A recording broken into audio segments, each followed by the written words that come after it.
now. So, welcome to Castle Falkenstein, slightly later than normal, but that's life, and it happens. And it's happened.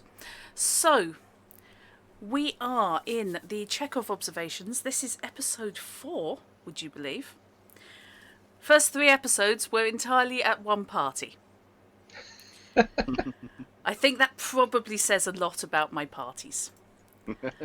That they are excellent. It was an interesting party. Well, they may be excellent, but they also result in dead bodies. Usually. Yeah. They do the same in role-playing games. Right, that's fine. So, we have just a quick rundown left to right on my screen. I don't care what anyone else's screen is showing. Which is Hipfishy playing Sir Randolph. Hello. Complete with cravat. Yes, which is rather stylish and disturbingly really suits you. Not right enough for Randolph, though. Yeah, clearly you were born in the wrong era. Clearly. But then I've always known that. And this is true. We have Chrono Magistrate as Lyricane. Good evening, everyone. Yes, there is a posh-off going on. We have Night Bites as Carter. G'day. Not a posh-off going on there. I like that to push off to the potter. Yes. And we have Neo as Alexei. So, Good evening. in order, they are a noble of the British Empire, a noble of the Fairy Empire, a non-noble who has left Australia under disturbing circumstances, Yeah, a bit of a cloud. and a druid He who grew managed to up get in East transported Anglia. from Australia. Yes, the Australians are going, we don't want him anymore. Get rid. I want to know why. Well, thereby lies a tale that we will expect Knight to come up with at some point in detail. Or So- at least come up with enough of for you to be able to insert it into a later scenario. Exactly. So, Knight and Neo, you've got DMs explaining what information you located at the end of last week's session. Rather than make you roleplay through a 10-minute bit where it's all bleeding obvious, because it was not being done with the effort to conceal, I thought I'd just give it to you straight so you can tell everybody else. So, at the end of last week's session, there was an awkward conversation with a Prussian agent. Was going to be a fight, and Awkward for him. yes, and Randolph opted to not have a fight instead. It started as a fight. Blows were exchanged. I nearly died. Yes. And then we settled it like the honourable gentlemen that we all are. Yes, including a wonderful distraction that Randolph then refused point blank to take any advantage of. Gentlemen. Yes. Yes, I I can't did take cope. advantage of it. I used the opportunity to persuade him not to fight. Fair play. He was going to ace you, to be honest. Oh, yeah. Yeah, I statted him up and then I looked at it and went, oh, okay. And then just you one of also those. dealt me all the wrong cards, just for good measure. I deliberately dealt you all the wrong cards, obviously. Entirely and not completely by accident at all. So we could have been at a funeral this week. Well, yes. Then I could have carried on moving the plot along. Yeah. So, yes, this agent of the Prussians, Graf Friedrich Klein, came at you with a pointed argument and a sword cane, expecting you to be your nefarious older brother Aloysius. Yes. After you dissuaded him of your identity, and made it clear you were not buying his explanation that he had arranged to meet his friend Aloysius here at night in a closed-off part of the British Museum. As spies go, he was a terrible liar. He was a terrible liar. He's not a spy, he's more of a spy master. He sends liars out to do the job. Pretty sure Control lied better than that. Yes. Oh, now I want to watch The Equalizer. Thank you for that. Yes. Now I know exactly what Graf Friedrich is like. I don't know what you're talking about. It's all right. Yesterday I was on Box of Delights. God only knows why. Okay. Evil Aragorn. So, yes, Graf Friedrich, you wheedled the information out of him as to the fact that he was supposed to be meeting Aloysius in order to give him an assignment. He dropped a little more information than he wanted to, I'm fairly certain. He Because did. there were a couple of things we had to chase up. Throwaway comments that he probably hoped we didn't notice. So, the evening finished. Carter and Alexei went off to check on the rope that they'd spotted hanging over the wall on the eastern, I believe it was, side of the grounds, but please don't quote me on that. After you'd spotted an open window and a rope in the east wing, which obviously somebody was taken out through there. Yep. And somehow left behind a dead elf. Dead elf. Yeah. Sorry. I was waiting. I thought someone's going to. Oh, it's night. Okay. You don't No disappoint. surprise there. No, you do not disappoint. So, you agreed to meet at a coffee shop, which, by the way, is the Majestic, in the morning to... Seen on Roll20. Yeah. It should be as seen on Roll20. What I just said, as seen on Roll20. Yes, it is. And even the players will be able to see it if I move that map. There you go. I can see it now. Not the players. Any viewers. Oh, I was going to say, I could see it. Yes, don't confuse. Yeah, I'd hope you all could see it. If you couldn't all see it, then I would just get very, very confused. If anybody is watching on my channel, you really shouldn't be. You should be watching on Hint Plays. But on the other hand, you can see it all along. So Fantastic. And thank you for reminding me to bring up the chatty window. File that one off under whoops. That can sit over my window. I don't need to see myself. So, pardon me. Yes. You arranged to meet at the Majestic because it was getting late and you wanted to have a proper go-through for this information and find out what the dickens is going on and what you're going to be doing about it. now that we're meeting at the Majestic, I will turn the background music back on, because even if it only appears on my stream and in my headphones, I like it. Fair enough. If it starts shorting out your audio engine, though, I might make a request later. So... The audio engine's going to short out either way. It does it every time. The moment I start streaming.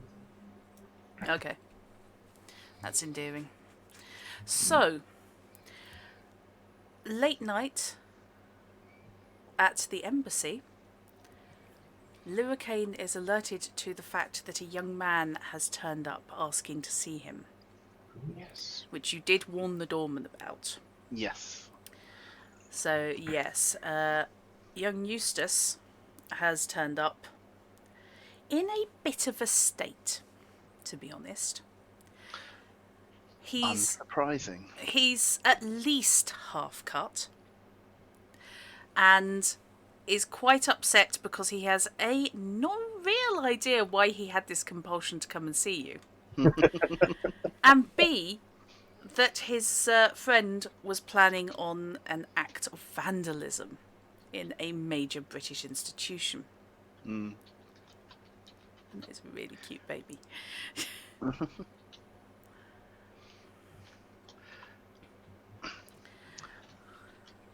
So, yes, he will be escorted to your quarters. So what time of night does he... He does turns show up about 11 p.m. Okay. So by this point, Lyricane is out of dress uniform and in kind of like evening dinner attire, sort of smoking jacket, that kind of thing. Okay, we're in the smoking jacket. We're not going Yeah. for the Crestomancy dressing gown. No, not yet. If it was past midnight, then it might have been. Fair enough. So it's velvet smoking jacket and comfortable linens, etc. Okay, that's fair enough. All in shades of dark forest and emerald. Oh, of course. Well, I wouldn't course. expect anything less. One has certain appearances to keep up. Between Luricane and Sir Randolph, frankly, the tailors of London are being kept in good business. Tailors of Munich, please. Yes, good point. They've got to make up for the style gap that is Carter. Carter and Alexei, I turned up in what I was wearing this morning. Was I supposed to wear a dinner jacket? Oops. So on hearing the knock on my door, it's basically door opens and Luricane is basically leaning against the door jamb, sipping from a sherry, and just holds out a glass of sherry. Or because he will have opened the door and then reaches beside him, holds out a glass, picks up a glass of sherry from the side table, Visions, he and actually hands has it a row to. of the sherry glasses just inside the door to one side. So. Indeed.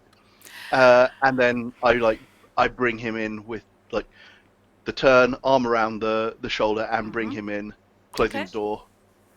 Okay, we go with the power touch. Yep. Right. I've seen Darren Brown. I know how this works. Right. Eustace, was it? Yes. Okay. My dear Eustace, please. Lord Luricane, I believe you wanted to talk to me? Yes, but let's get you less all of a flutter, and make sure that you are properly fortified. Although that may not seem to be too much of a problem. I had some brandy at my club. Understandable. My dear nerves, boy. you see, they were shattered. I don't quite know what's been going on this evening. Oh, I am sure that between the two of us, we can make some reasonable assertions as to what your friend was up to, and to make sure that you are properly taken care of. This won't go to my father, will it? Oh, we don't have to trouble his lordship. It doesn't have to get anywhere near Wilbury. So I make it pointedly clear that I know who he is. Yes, he didn't introduce himself to you. You worked it out through connections. So yes, he does make that slightly strangled noise, and will sit on the first available seat that's in the room. I mean, obviously, your family is well known for its patronage of the arts. Neither of us would like to have anything untoward be connected with your name and this evening's event. I had no idea Alistair was going to do that. Had no idea. It was supposed to be, I don't know, he said a practical joke. A practical joke as to do what? Well, I believe he was going to write something not on the painting itself, but on the frame. A bon mot or something. And did he explain why? I'm sure he said something, but well, it's all terribly confusing. Oh, I'm sure it is. He's also terribly confused through about 6 brandies by this point. Yeah. I know that I'm probably not going to get any fine detail out of him at this point. So it's more about comforting and getting him into a situation so that either in the morning he will want to talk, and basically just calming his nerves and making him more receptive to anything that I am saying. So it's a lot of careful touch, keep his drink, and reassuring him that everything is going to be fine, so long as we can talk about this. That I am his friend. That I am looking out for his interests. His story is an interesting one. Memo: don't piss Luricane off. So I will. if anything, to distract him, I will get him talking about himself, Okay. and and try and wheedle some information about like his relationship with Alistair. Out like they're obviously both Oxford students. Yes. Find out what they're studying. Just keep him calm down and keep touching, keep and at some point graduate to stroking the back of his hair, etc. And Okay. just to like settle him calm, and then It's basically treating him like he's a kitten that's having a turn. yeah, exactly. Right. Okay. So I will take a persuasion check off you. Okay, let me go catch it up. And I will even be in the right. Ooh. What are we looking at here? Some kind of persuasive. I don't suppose I could get either comeliness or charisma instead of persuasion. I would have thought Charisma. Certainly, yeah. It sounds Okay. like charisma use to me, Yeah. especially since persuasion doesn't exist. No, you know what I mean. I was looking Yeah, for okay, persuasion type. Don't worry. Sure. So I've that got the is skill list up in front of me. heart. Do I have a target number, or am I just throwing something in? Just chuck something in. Sure. His resistance is not as it would be normally. His resistance is futile. Pretty much. There we go. Might as well. He got talked into helping with potential vandalism in the British Museum. What do you think his resistance to persuasion is? Under any circumstances. Under yeah. any circumstances. It's the So classic. that is a 16. Oh yeah, that's fine. Yeah. That's absolutely fine. I mean, Okay. this is charisma with on the way to seduction almost. Okay. Because I'm basically not going to let him out of his sight until he's sobered up. So I am going to basically put him to bed in my room. Okay. Right. As he is basically on the edge of dropping off, as you're sorting him out into a spare pair of pajamas, basically, I suspect. Yes. Sleeping in his suit? No. No, it's creased enough as it is. Yes. Let's not trouble the housekeepers with You get any out further. of him that this is over the course of the next hour or so. You get out of him that he's been studying fine art, although his father would rather he did engineering. Apparently it's been a source of discussion, but not too much conflict. It's merely that he comes from an engineering family. Yeah. Is Alistair also studying fine art? Alistair is not. Alistair is studying art history. Right. And politics. Right. The expectation for Alistair is that his father expects him to become an MP. Yeah. So he's learning to meet the right people. But with a modicum of culture backing it. Yeah. He also, and this is right on the edge of sleep, and you only got that because you got a challenging success with knobs on, is... And he said it was a good idea. His friend had said it would be funny. And that's why he was doing it. His friends said it'd be funny. And it wasn't funny. It wasn't funny at all.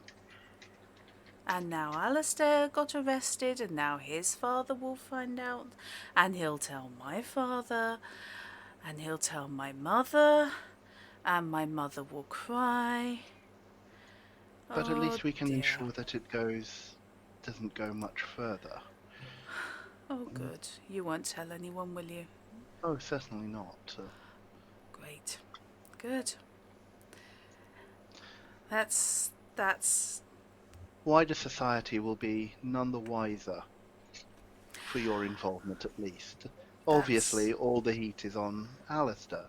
He is the one who is in trouble. You have done nothing wrong. I didn't know he had a knife. No, of course not. You were just looking out for a friend who Absolutely. happened to take the wrong path. Exactly.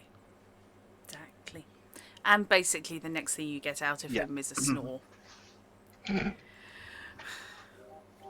I roll my eyes, prepare for bed, and basically climb in the other side of the bed. Fair enough. Faye, what are you going to do? Right. Sleep, apparently. Apparently, yeah. Yes. He's too Okay. drunk to do anything. Yes, exactly. Okay. So let's just recall that. Lyricane prefers his partners responsive. Yes. Quite right, too. Very sensible. Let's give you back a new card. Oh yes. It's all right, done. So, day dawns. Fishy goes out of focus. Hello, welcome back. Looking at the camera. Yeah. The camera could not find you. I'd have thought it would latch onto the cravat. Well, it's looking for a face. That's not a face. No, you need a t-shirt with a face. Doing to arrange my cravat into a face. That's dangerously close to Hellraiser. Sure. Okay. That would be more arranging someone's face into a cravat. Good point. Well made. So, Yikes. yeah. Okay, so Fishy and everybody else. I say Fishy because he was directly in line of sight with me. The day dawns. It is bright dawn light. I wouldn't know. Right. Curtains drawn till midday, kind of thing. I believe you agreed to meet Not at quite 10 that a.m. bad. Yeah, sounds reasonable. So, unless it dawns at 9, I'm not. Yeah. Okay, so is anybody doing anything before the coffee house rendezvous? Yes. So when we wake up in the morning, presumably Eustace is still feeling a bit worse for wear, but should be a bit more competent. Yes, he's quite headachy for some reason. He must have slept in a weird position. So, like morning routine, I basically show him where to wash, etc., and then take him down for breakfast. Okay. He seems a little abashed at his behaviour the previous night. I reassure him that he has nothing to worry about, at least from this quarter. Again, reassurance is that he was just trying to do right by his friend. Obviously, he knew nothing about it, but I do want to try and press him a little bit more about Alistair's friend. Like, can get a description or. Right. He is somewhat more compos mentis, and basically last night you kind of cemented a degree of influence over him by basically being nice to him. Yeah, most and people kind of like aren't. reinforcing the kindred power that I had used previously as well.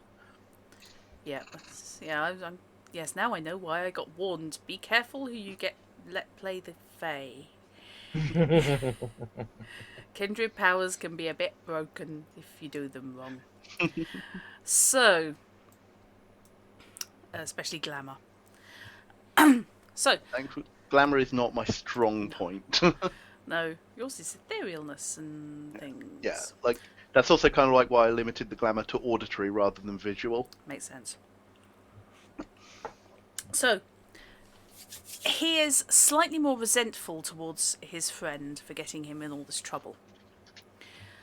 And he's now at the ranty stage. Yeah, and if anything, I kind of play that up a bit to kind of like almost play on the fact that we know that, like, I'm not going to publicize it to society, that it has, insinuate that it will dent its because there were other people there as well. But that we can work to minimize that. Okay. His ranting encompasses the fact that, yes, Alistair has made some new friends recently.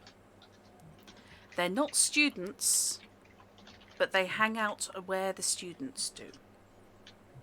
in Oxford or in London? In Oxford.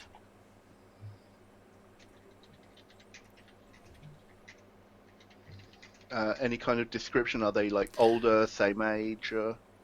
Pardon me. Most of them are of a student age.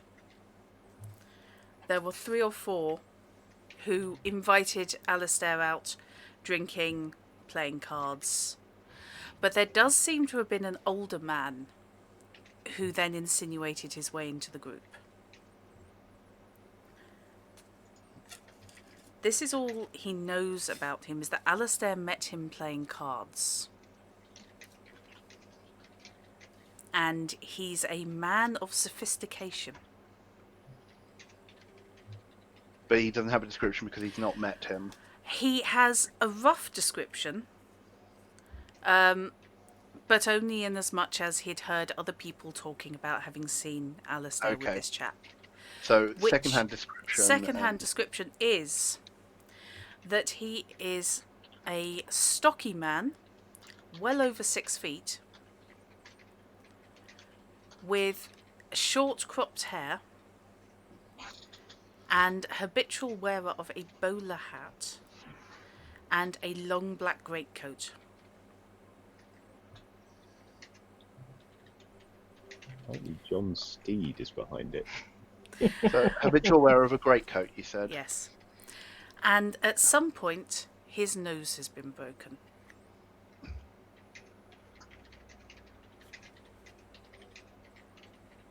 Okay. But Alistair was very, very close with this new group, much to Eustace's distress, because he and Alistair were dorm mates. Yeah. And in a very Ian Forster way. Yeah. And yeah. Fair. Yeah. How long ago did this new group appear? About 2 months.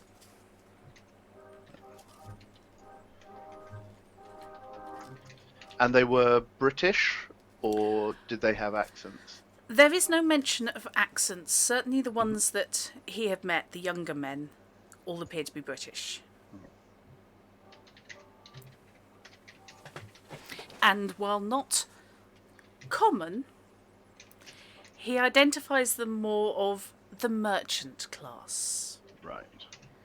It's entirely possible that they come from trade.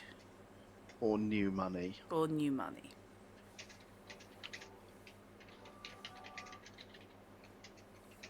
But he's not met this older friend who is apparently the one who suggested this jape at the museum. Right. And Eustace appears to be the kind of guy who's easily influenced, doesn't he? Eustace is very much, I hate to use the term beta male, he's very much a follower. Yeah. I don't mean as in he's wet or there's anything wrong with him. No. It's just also, he's one of life's lieutenants. Yeah. And also, given that Alistair is the son of the Lord of Lochshiel, that's a higher status. It is. Yeah. So he'd be looking to attach his name to another a higher-ranking member of the aristocracy, if at all possible. They were at school together, so they've known each other since they were about 6. Sure. And have been close pretty much their entire lives. So this was a bit of a shock. Okay. After breakfast, if I've got everything that I'm probably going to get out of him, I then go shepherd him to the front door, call for a cab to take him where he wants, and kind of as we're just waiting, as it arrives, he's waiting to get into it. I basically just dust down his jacket, making sure close contact, maintaining the contact. Yeah. And basically just lean in and said, naturally, I shall do everything I can to ensure that what you have said does not go any further. We wouldn't want anything untoward to happen or to come out of this. But do bear in mind, if you ever do wish to see the sights of Munich or Bavaria in general, you're always welcome. And I make sure that, impress upon him that you're always welcome at my door, here or in Bavaria.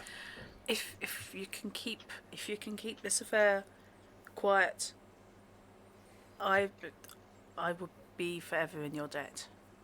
I will see what I can do.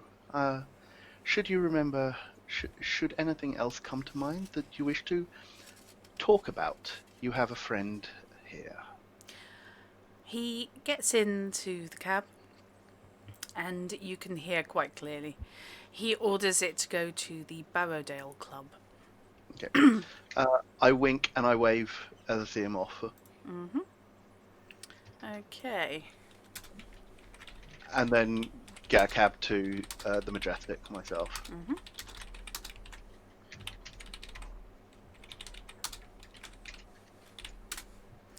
Right. And the network building commences. I don't know. I've got people going for the Baker Street irregulars. Okay. You going for the Noble network? Yeah. Oh, kind of side question. Just on the world here. What is the status of Ireland at this point? Is like the Irish question something that's raised in Parliament, or is it like part of Britain? Let me double check, because I think I know, but I don't want to misquote. Because we're on a game written about the Victorian era by Americans. Yeah.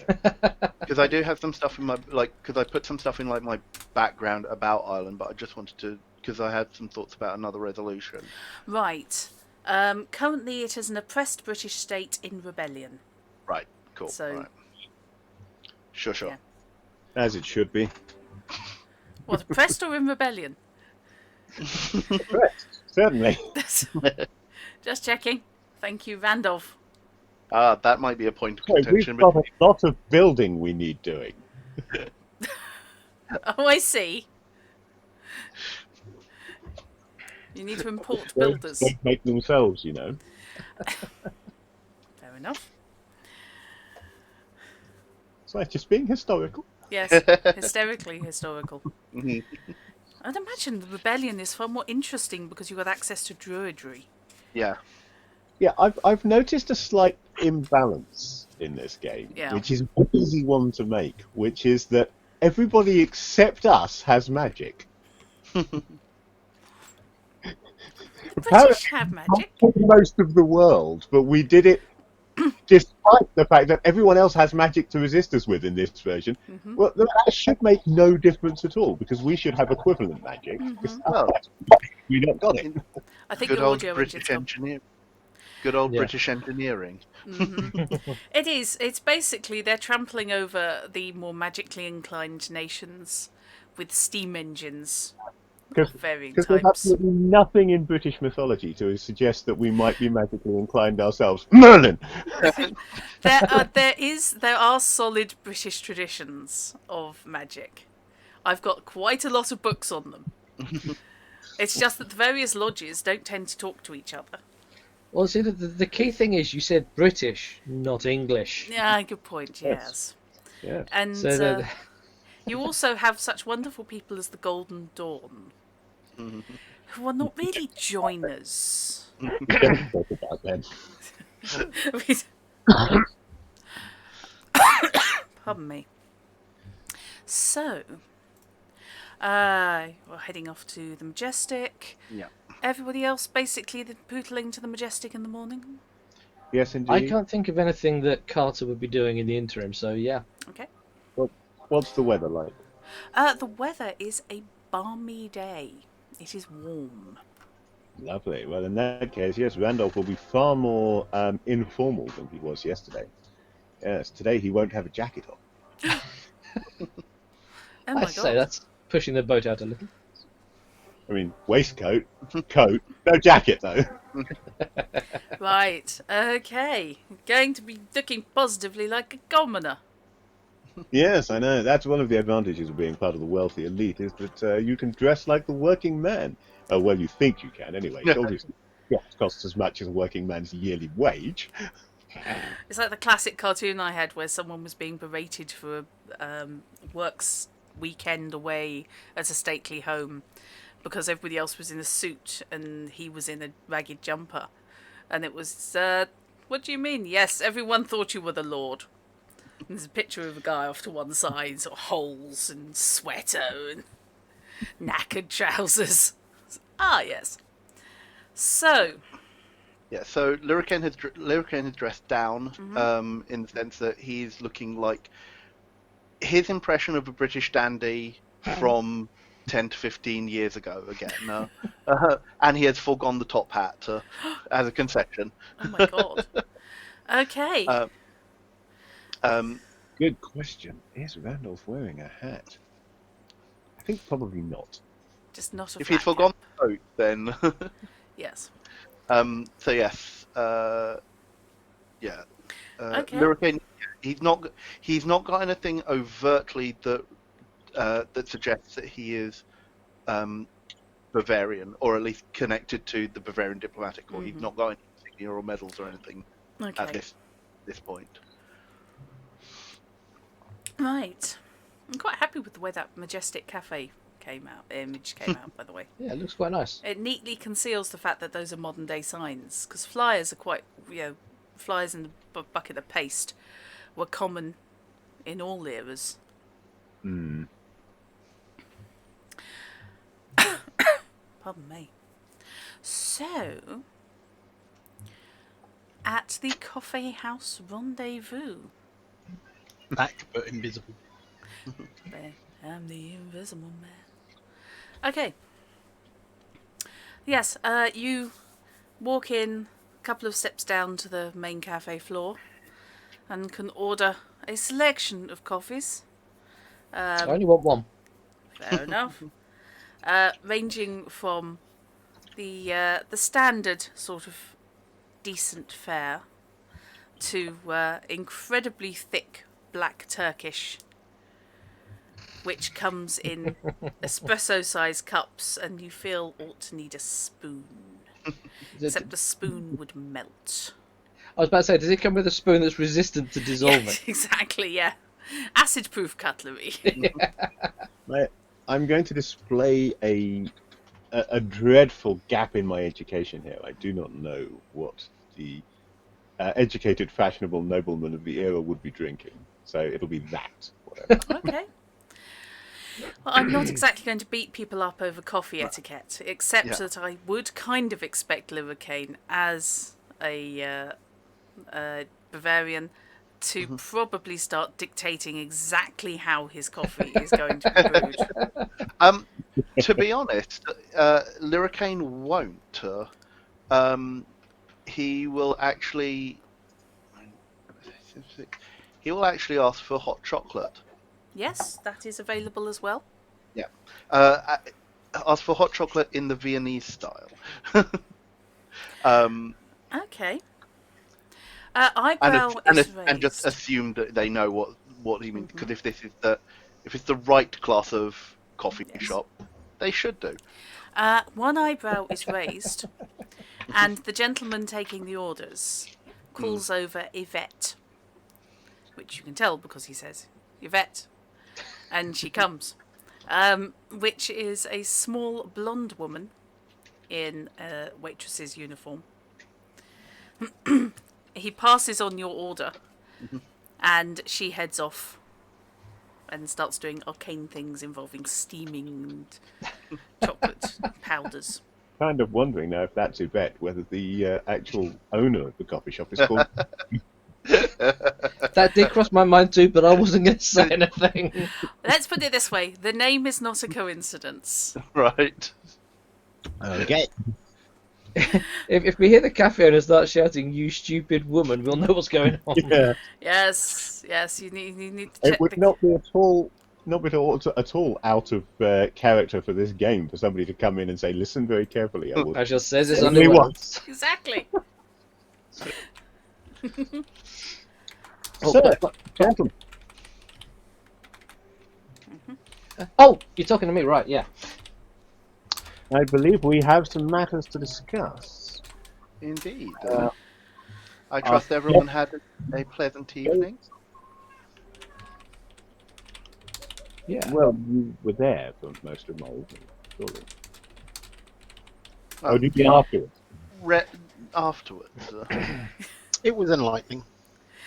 His Right. evening goes on longer than most people's. To be honest, I just pretty much went straight to bed. Yeah, same Did here. dash off a quick letter to Lord Fullenham, though. Let him know everything that he needs to on the matter. Who? You did, didn't you? Okay. I drew cards. I played really, really good cards. Right. So, given that Carter was off dissuading the police from coming in to interfere in your little conversation last night, Yes. you all might want to do a proper exchange of information and actually tell him what happened. So, yes, Lord Fulham, according to Mrs. Harrison, who arranged the whole Chekhov affair at the museum, Lord Fulham was representing the Crown with regards to Mr. Chekhov. So obviously with his disappearance, he's going to need to know what's going on. And I wasn't entirely convinced that Inspector Jarrett would actually be able to tell him, so I let him know everything that we found out. And offered our services. Well, my services, I wouldn't dream of speaking for any of you fellows. What precisely did you tell him that we'd found out? Well, that Graf Klein wanted Aloysius to escort Chekhov back to Russia, and that Yeah, this is news to Carter. something went terribly wrong. And Chekhov... Prussia, not Russia. I said Prussia. Oh, sorry, it must have dropped out right on the first P. I thought that's getting into a whole new can of worms there. And Chekhov is, as they say, in the wind.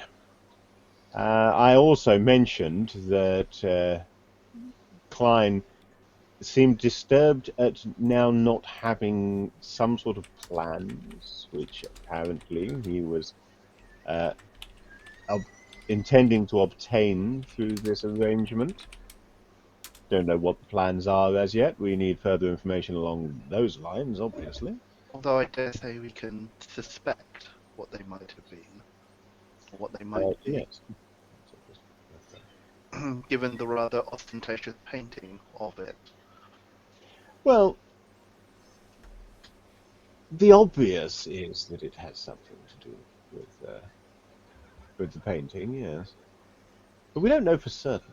Oh, not for certain. That'll be the intriguing thing to find out. But if it is, then that bodes ill for many of us. Now, by the time I got home, I did know about the dead elf, or I didn't know about the dead elf. You did, You yeah. did. Right, I had told me about that by that point. So Yes. yeah, I did also mention the the unfortunate fellow in the museum who you chaps found. Is Gotcha. it just me struggling with Chronos? No, I No. think where he said that the internet was going to go a bit wafty, I think it's Okay. going a bit wafty. I must have missed that bit.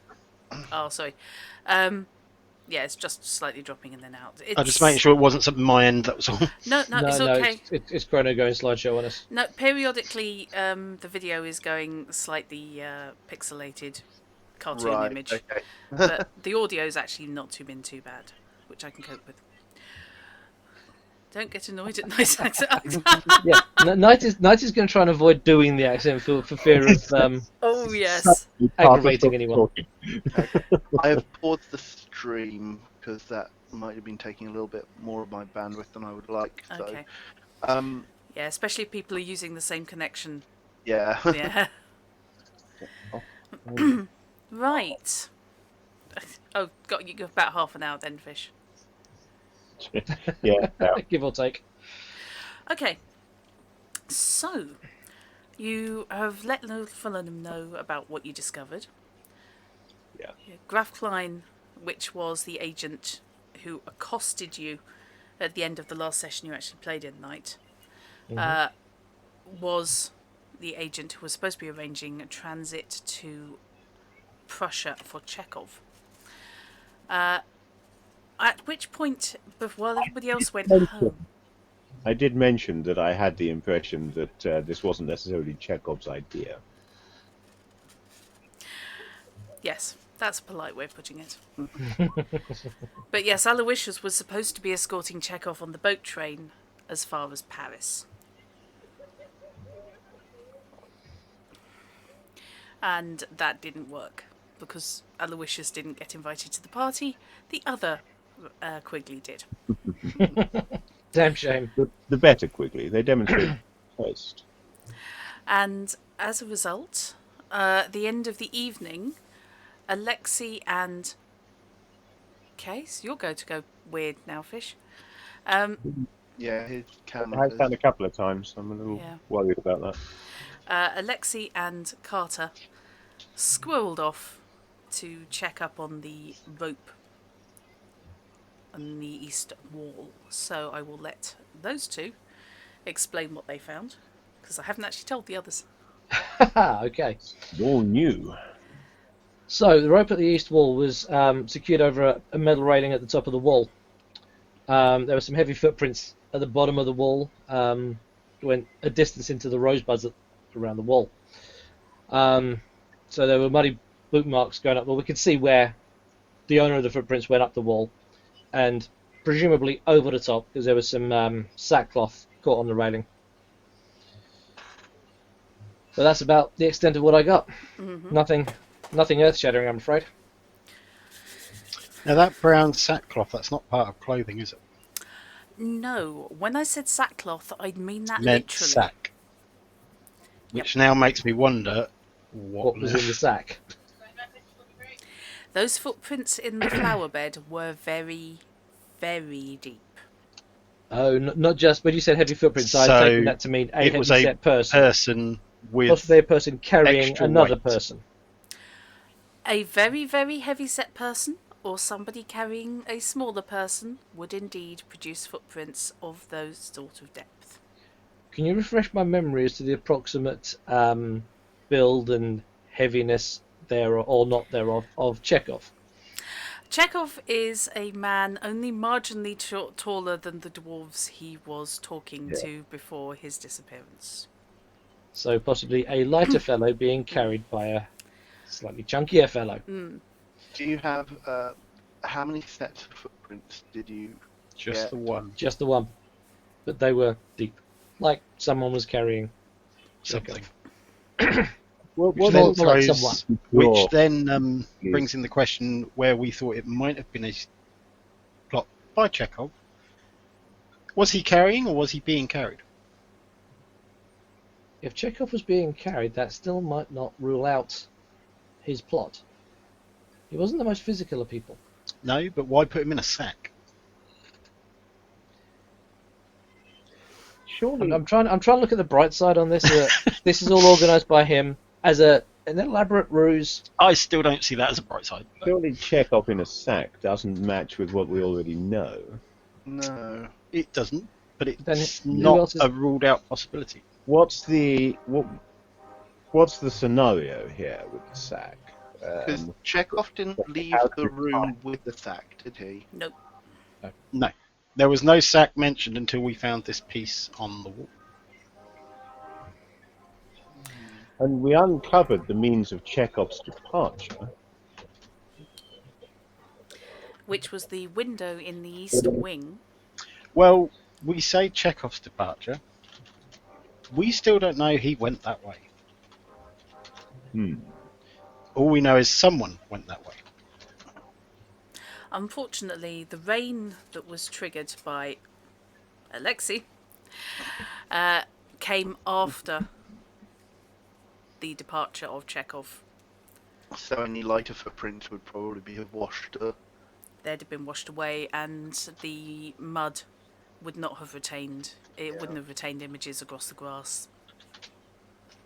But surely that would have washed away the mud on the wall. Yeah, do you know what a rain shadow is? No, I don't. Basically, if rain is coming from one direction, it is literally like a shadow. Yeah, but it was coming straight down. Also, trees exist. You didn't mention any trees. You said rosebed. I would assume there wasn't a tree in the middle of the rosebed, but No, but there are trees on the road. right. Well, Okay. on the pavements, if you want to get picky. Okay. That's difficult mode, putting trees in the middle of the road. That is, yeah. Yeah, that's where you're just going, oh, so the Fae's been round then. They're just taking the mickey. It's alright, they're probably illusory trees. Are you sure? Let's run into it and find out.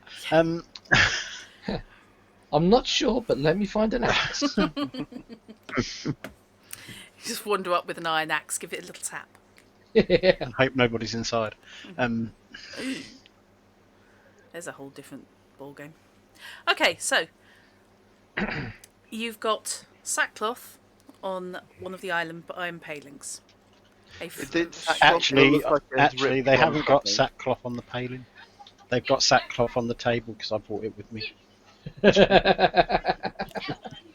It is, in that case, a fragment of sackcloth. Yes, it is torn. Because there's no way the police are going to be looking at that because they have no indication to be going out there. They're not going to miss it. I brought it with me. Okay, so do you want to try and give me a projected rundown of the course of events?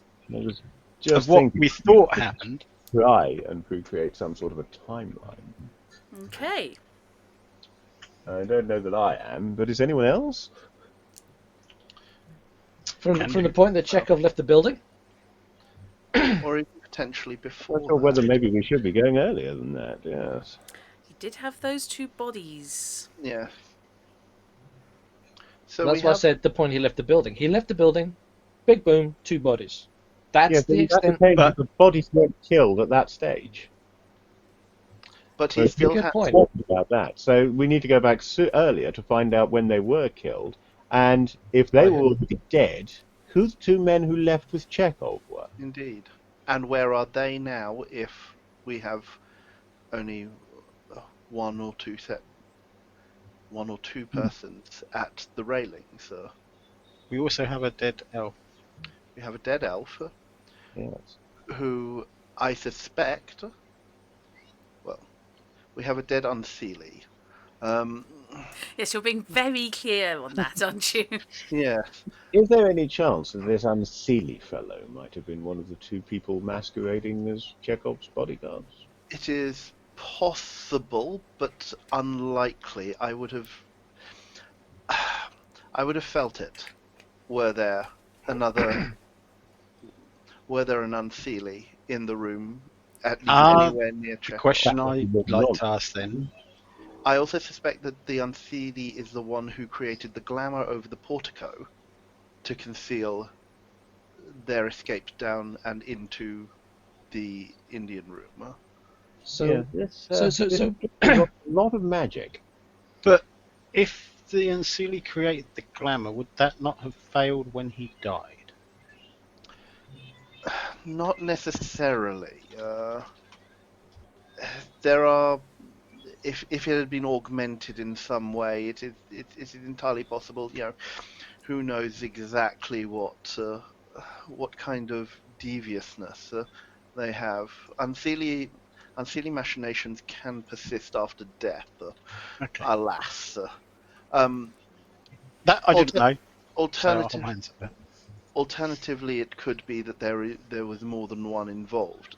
Unlikely, given that they would have wanted to keep the numbers low on this. But we are definitely missing a couple of people here. There is also that gentleman that Lord Quigley had mentioned, the heavy-set one, who was observed leaving the British Museum earlier.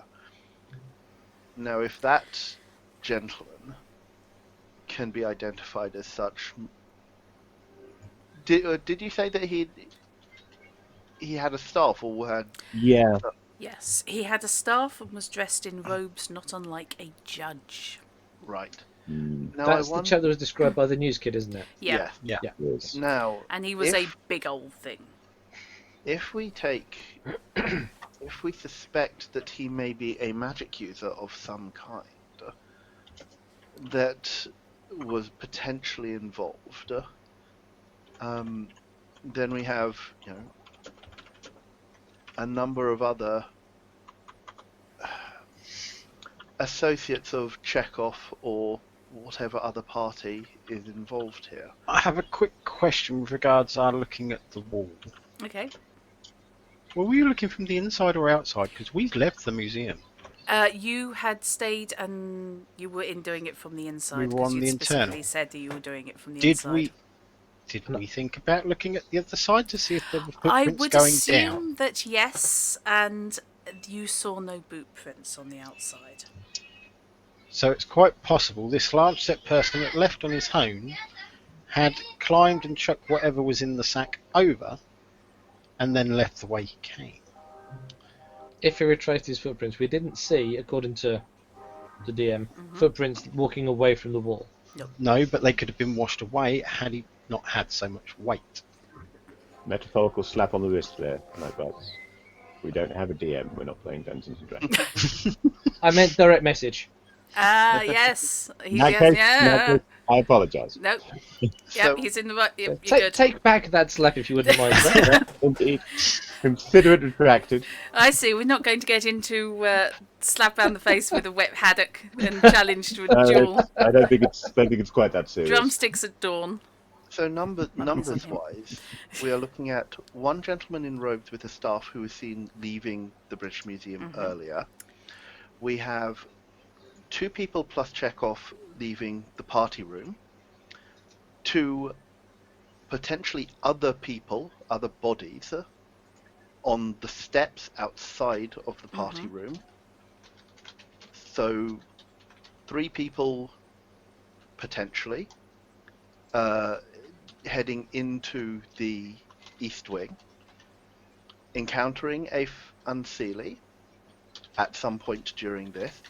The Unseelie is dispatched by means of cold iron, and Chekhov, presumably, and his associates leave via the window in the East Wing. That leaves 3 people plus whoever was helping them get out that way, which could have been the Unseelie, but given that they were murdered, that was probably someone else there as well. Now, you had mentioned a fixer who might have been involved in this kind of extraction. Did you not, Mr. Carter? Yeah, I did. Now, the thing is, what concerns me about this dead Unseelie, if he's not a part of the core plan for whatever's going on, and more like hired help, he could well have arranged their escape through that roof and then been dispatched to silence him. That'd be the smart way around it. But yes, I do know of a fixer's a stretch. He's known for cleaning up messes. Goes by the name Benjamin Hawke. He was last on a retainer for one of the Steam Lords. He tends not to leave witnesses. Which would suggest why... Which is why I think possibly our dead Unseelie was involved and then silenced. But we are still dealing with at least 2 people and Chekhov that we assume escaped this way. But if you say that you only saw 1 set of footprints, Yep. we are missing something between leaving the East Wing and getting over the walls into Little Museum Street. Also, we're missing something on the other side of the wall. Not necessarily. Unless they didn't land on the other side of the wall. Complicating the matter of getting in and out. I am listening.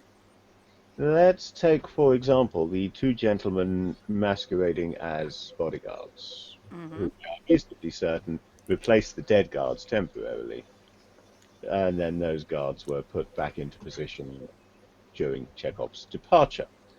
Nobody was looking for those gentlemen. All they really had to do is a very subtle change of appearance.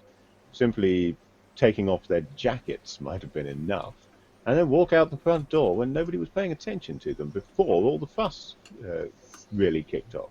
If they were hiding elsewhere in the courtyard, then that is entirely feasible.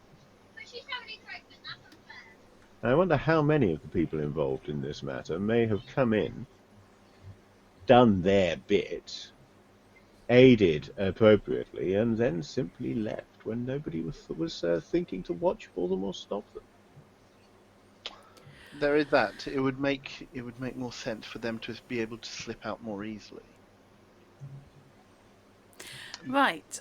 The only people who needed to worry about an escape, per se, are those who would still be in the building after the faux lightning strike occurred. So clearly the magician generating said lightning strike, who we have already identified his departure, thanks to young Thomas, Chekhov himself, obviously, and anybody accompanying Chekhov. I suppose whoever set up that glamour would need to be there to maintain it, perhaps so they would need to leave. But I would have thought that if you can set up a glamour like that, you can probably spirit yourself out of a building quite easily. That brings an element of how certain are we that Aloysius wasn't informed of the job? Well, if the message going to Aloysius was intercepted by me, albeit accidentally, and he clearly hadn't met with Klein, because Klein was terribly put out, but he wasn't there. So, But if he'd seen you there, he's not exactly going to stay in sight, is he? yes, So he may have been part whether of it he, and still... Did I get the impression that I'm trying to remember from 3 weeks ago. Okay. Did I get the impression that Aloysius knew there was a job coming, or knew that things were being arranged with Chekhov, and that this was a meeting to actually sort of finalise things, or that this would be the first he'd heard of it? This would be the first he heard of it, was the impression you got. Sorry. If it is not That's too, the principle I've been working on. if it is not too forward, Lord Quigley, how similar do you look to your brother? Whoa! Family resemblance,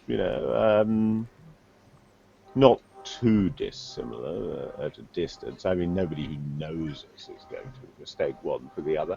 Nobody really who has even the smallest contact with us in the past is going to mistake one for the other. But somebody going purely on description, perhaps, might. Yes, that's what I was wondering. I do also, as an adjunct to this, I was paid a visit last night by the young Eustace, one of the two students involved in the fracas at the painting. A friend of Alistair of Lochshiel. He did mention. He was somewhat the worse for wear, alas, but whilst chatting with him, he did reveal that Alistair had been contacted by a new group of friends, or had some association with a new group of friends at Oxford, one of whom had put him up to this so-called prank. A jape, they said, that would have little consequence. And I described the older gentleman. Obviously, this is a now third-hand description, but whether or not it was simply to throw a distraction to allow for the change of. I do have a bodyguards. problem with the idea of this being a distraction, because it came off very effectively. Mm. Yes, maybe the change of bodyguards. You could well have it there. That might be the moment. It But might also have concealed the arrival of or the dumping of the bodies on the yeah. steps outside. Knight, So would you my like? first thought was, what would it be a distraction for? But that's a very good point. Would you like to make me? What would it be? Because it's kind of memory.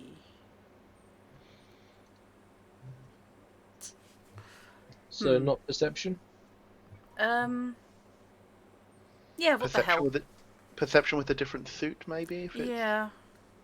I mean, although diamonds is supposed to be mental, isn't it? Yeah. Yeah, let's go with diamond. Yeah, let's go with the Yeah. standard perception. This is Okay. you're working off a description of a description of a description. But let's see. You Right. could argue in favour of education on the basis that, going back to the old thing that a degree doesn't actually prepare you for a job, but That's still does diamond. teach you to learn. That's still diamonds. Or connections would actually be valid, which is spades. All kinds of. So going with perception then.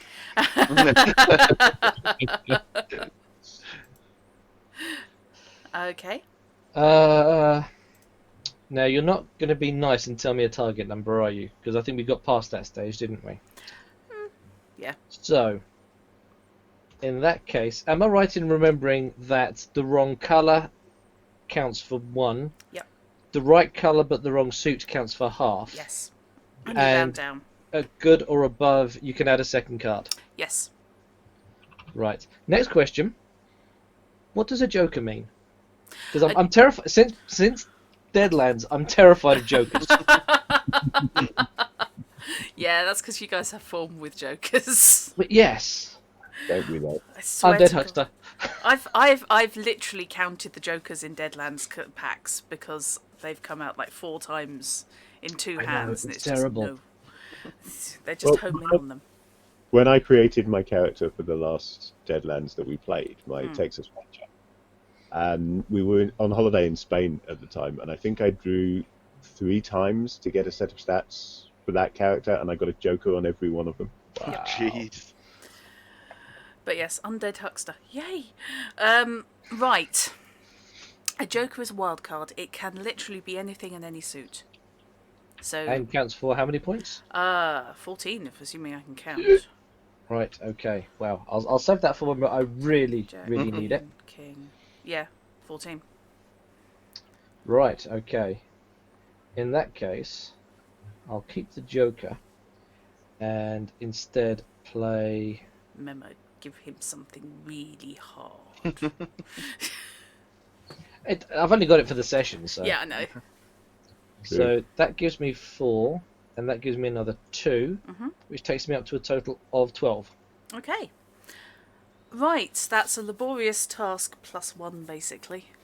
So that's a good success. The description isn't particularly jiving with you until the broken nose and the extreme height match up. You've never actually met Benjamin Hawke, but you've seen pictures. You have been made aware of ferrotypes and sketches. And broken nose, tall. Yeah, at least in one case of if you see him, go home.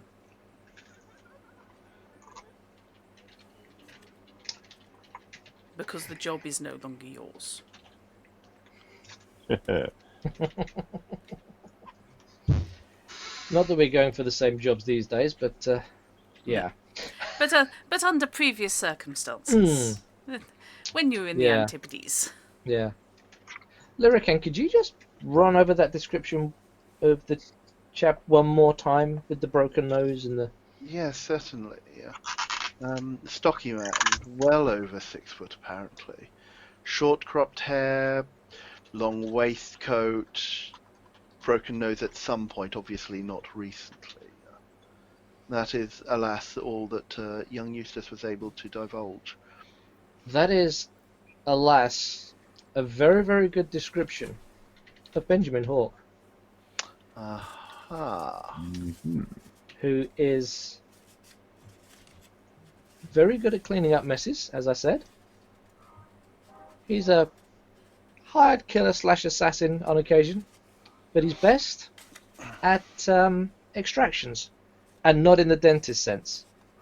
Well then, this Oh, now certainly a fellow was extracted. smacks of even more of a setup. And a very well put together one too. I am not comfortable. I take it this Mr. Hawke has the most unsavoury reputation. Oh, he's known to me. If we were going for the same gig, and I knew he was involved, I'll back out right there. He is very good. He is very clean. He doesn't leave witnesses until much of anything else. That brings me to a question. Mm-hmm. The one we identified as possibly sorcerer, magic, leaving, is still, or was, still very much alive. He did indeed walk out under his own steam, as seen by both Sheila, the newsgirl, and Tommy, the newsboy. Now Rival begs the papers. question of, could they describe anything on his outfit or person that might help us find where he'd be now? Do you have connections? No. In that case, make me an average connections check. What do you need for that? You need, she says, it's defaulting to spades. Okay. However, And you're adding to a base value of 4 if Yeah. you have Okay. which, because you don't have anything written down. However, I will take sorcery, but also done with spades. One file I didn't open was my The character sheet? actual. Yeah. I love this game that you can basically play without your character sheet for ages. Yeah. Yeah, and I can't remember where I even put it. There it is. Presumably your sorcery is I'm assuming it's excellent. a good. All right, great, right, okay. It's a good Okay. because I've got specializations in Right, okay. particular parts. To take it up to great, yeah, sure. Have I got a target number? Right, do I need to draw up 2 cards to replace the 2 that Yes, yeah, if you don't mind. Yeah, if you're comfortable doing it, feel free to draw up your own 2 cards after. And before I lay mine, do you want to clear those two? Yeah, just doing so. So do I have a target number to hit, or am I guessing? Guess. Okay. I... No, I'm trying to get away from giving you guys. No, I understand two that. clear target numbers. The other question is, am I laying 1 or 2? You have good, therefore you can do 2. The difficulties match pretty much the levels that the abilities are worth. Yeah. For us, aren't they? Okay. Yeah, when they fall in between, they're a poor success. They're a poor or a good success, relatively speaking. Okay. So if it goes 2, 4, 6, 8, 10, 12, running poor, which could create exceptional, extraordinary. And obviously, you're not telling us what No. we're actually up against, but They those go- are still useful because we can try and guess. Okay. how- I'm gonna pop that then. Okay. The Which will give success me a levels, the difficulty levels, by the way, go elementary at 2, simplistic at 6, laborious is 10, challenging is 14, astounding is 18, and then we get into don't be silly. And in between those, you're looking at partial or full successes. So I do have a little bit of leeway. So that's good +8. Right then, that will do it. your knowledge of the magical world, specifically, although he's not from your specific branch, he is of your lodge. And the description has been permeating and fermenting around in the back of your brain. And finally lined up with a name, which is Ewan Davis. He's Welsh, but he follows your druidic tradition. And he is indeed a member of your lodge. When you say a member of my lodge, Mm-hmm. that means... Basically, think, we're talking Masons, the Druids, secret societies, that sort of thing. That's what all the magical lodges are. So he would... The Masons actually are one. So how shall we say? He would probably be found in the same locations. If he's in London, he could certainly attend one of the London houses. Just out of interest, for purposes of my notes, Strat, can I ask which many, many spellings of Ewan you're going with this chap? Potentially which spelling of Davis? Oh, yeah. Well- Fair enough. Give me a sec.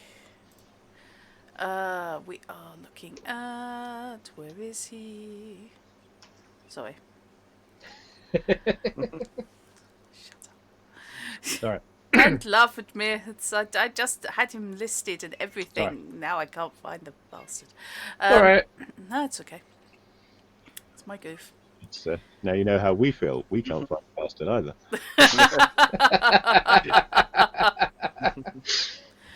Okay, Ewan, E-W-A-N. Oh, I got it right. Yep. As did I, fortunately. As Ah, opposed good. to I-O-A-U-N. I had E-U-A-N. Yep. All of which are related to Evans, Yeah. which is ironic, given that's my surname.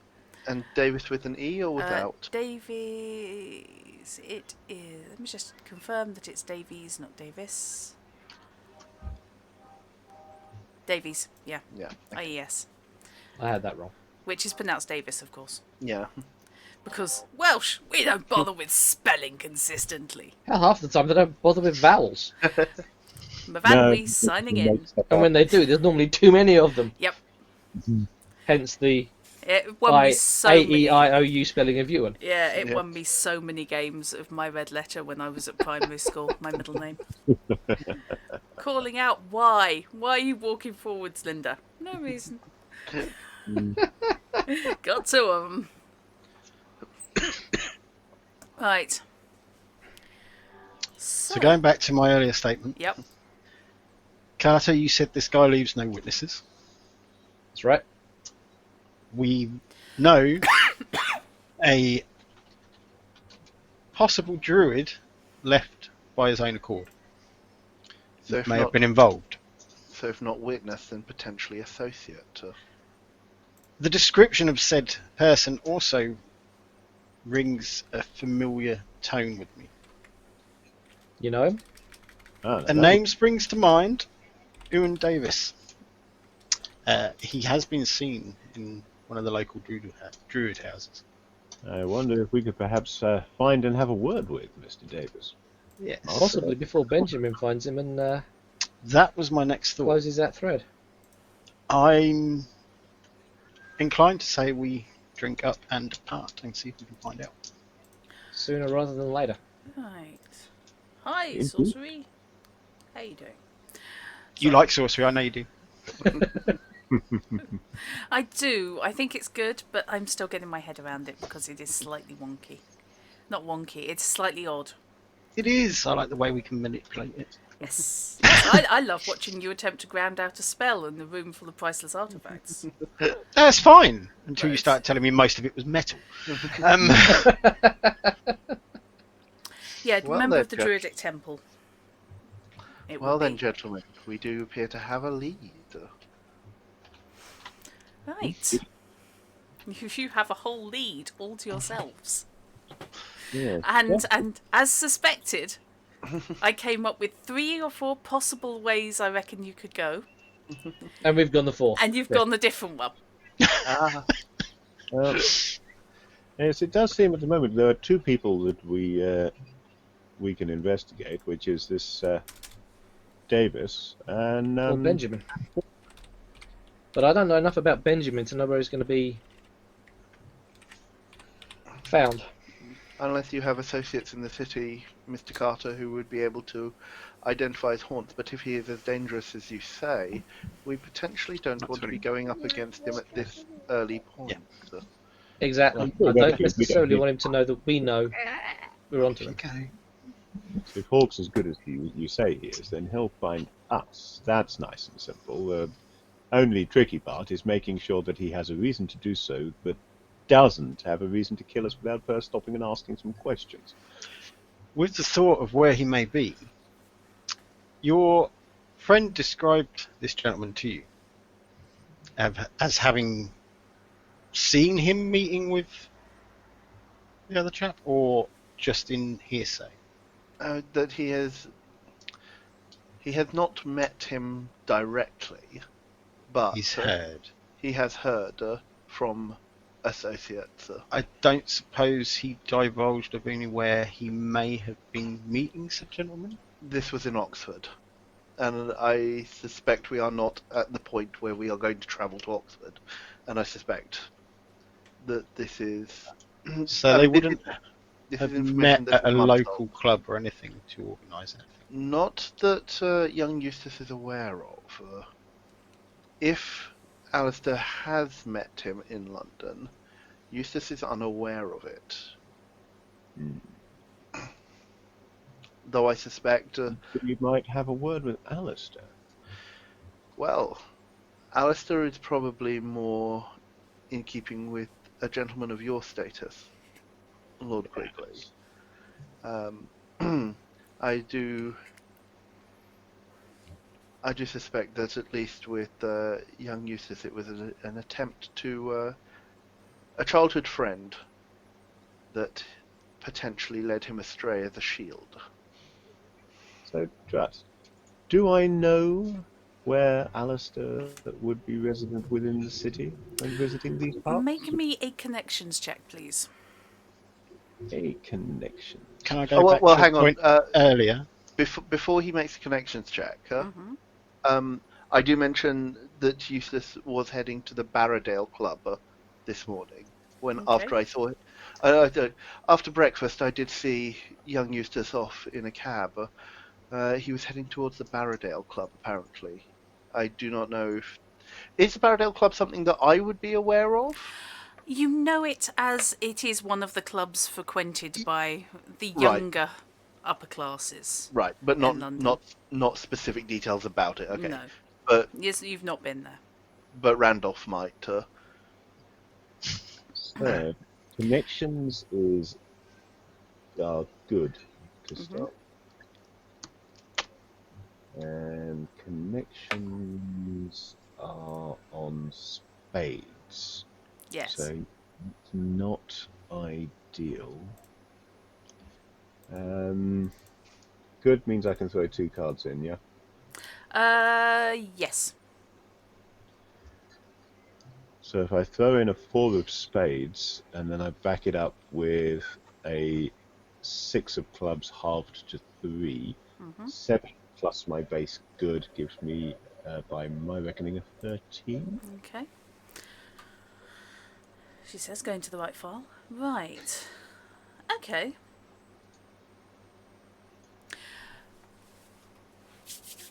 You know that although he's not really on your radar, his family are politically opposed to the goals of the Quigleys. Mm-hmm. In addition to being Oh, Scottish. some of the Quigleys. Well, yes. To be brutally honest, the Earl of Lochshiel probably has his alignment closer to your brother than to you. Yeah. He's not somebody you know socially. The Barradale Club, you know, is a painfully fashionable place for the younger members of society. Mm-hmm. To be resident, usually when they're up from uni. Right. So it's quite likely then, it's the sort of place that Alistair would be likely to actually be staying at the club. It's quite possible. You know it's got rather than simply a couple of rooms, you know it effectively has a private guest house attached. Well, the Barradale does seem to be a likely place to find young Alistair. Though whether he is out of custody yet might be another thing. Oh, there was no significant damage done. I feel that with his family connections, he'll have been released very quickly. I don't like to have to spend the night in jail. Unless his father, of course, wanted him to learn a lesson. Well, there's that. Can't say that I know the man well enough to predict that one. Fair. So we do have two options. Either this Davis fellow, or heading to the Barradale Club. In search of Alistair. I am certainly going to be out of place at this Barradale Club, I feel. So I'm going to see if I can find any information on Please Davis. don't split the party. We can do one than the other, although I can't see that I'd be a whole lot of help at your shindig with your Posh commoners. druids. So I think I think I might be best placed playing as bodyguard to Lord Quigley. Right. So Randolph, please, just Randolph. Lord Quigley's my father. yes, Randolph. it's Sir Randolph, if you want to get picky, but My apologies. Look, I'm trying to develop a common touch here, okay? but one that still involves the use of gloves. Lest he actually touch a commoner. That's what sticks are for. I carry a cane in case I need to touch a cop. oh god, I've just got visions of somebody dropping into this stream and just deciding that I can just everything imagine it now. is incredibly classy. You there. Yes. That's the one. That is absolutely it. You so need a silver head, silver wolf's head or something on your cane. The number of people that keep telling me I need to pimp my stick is unbelievable. Yep.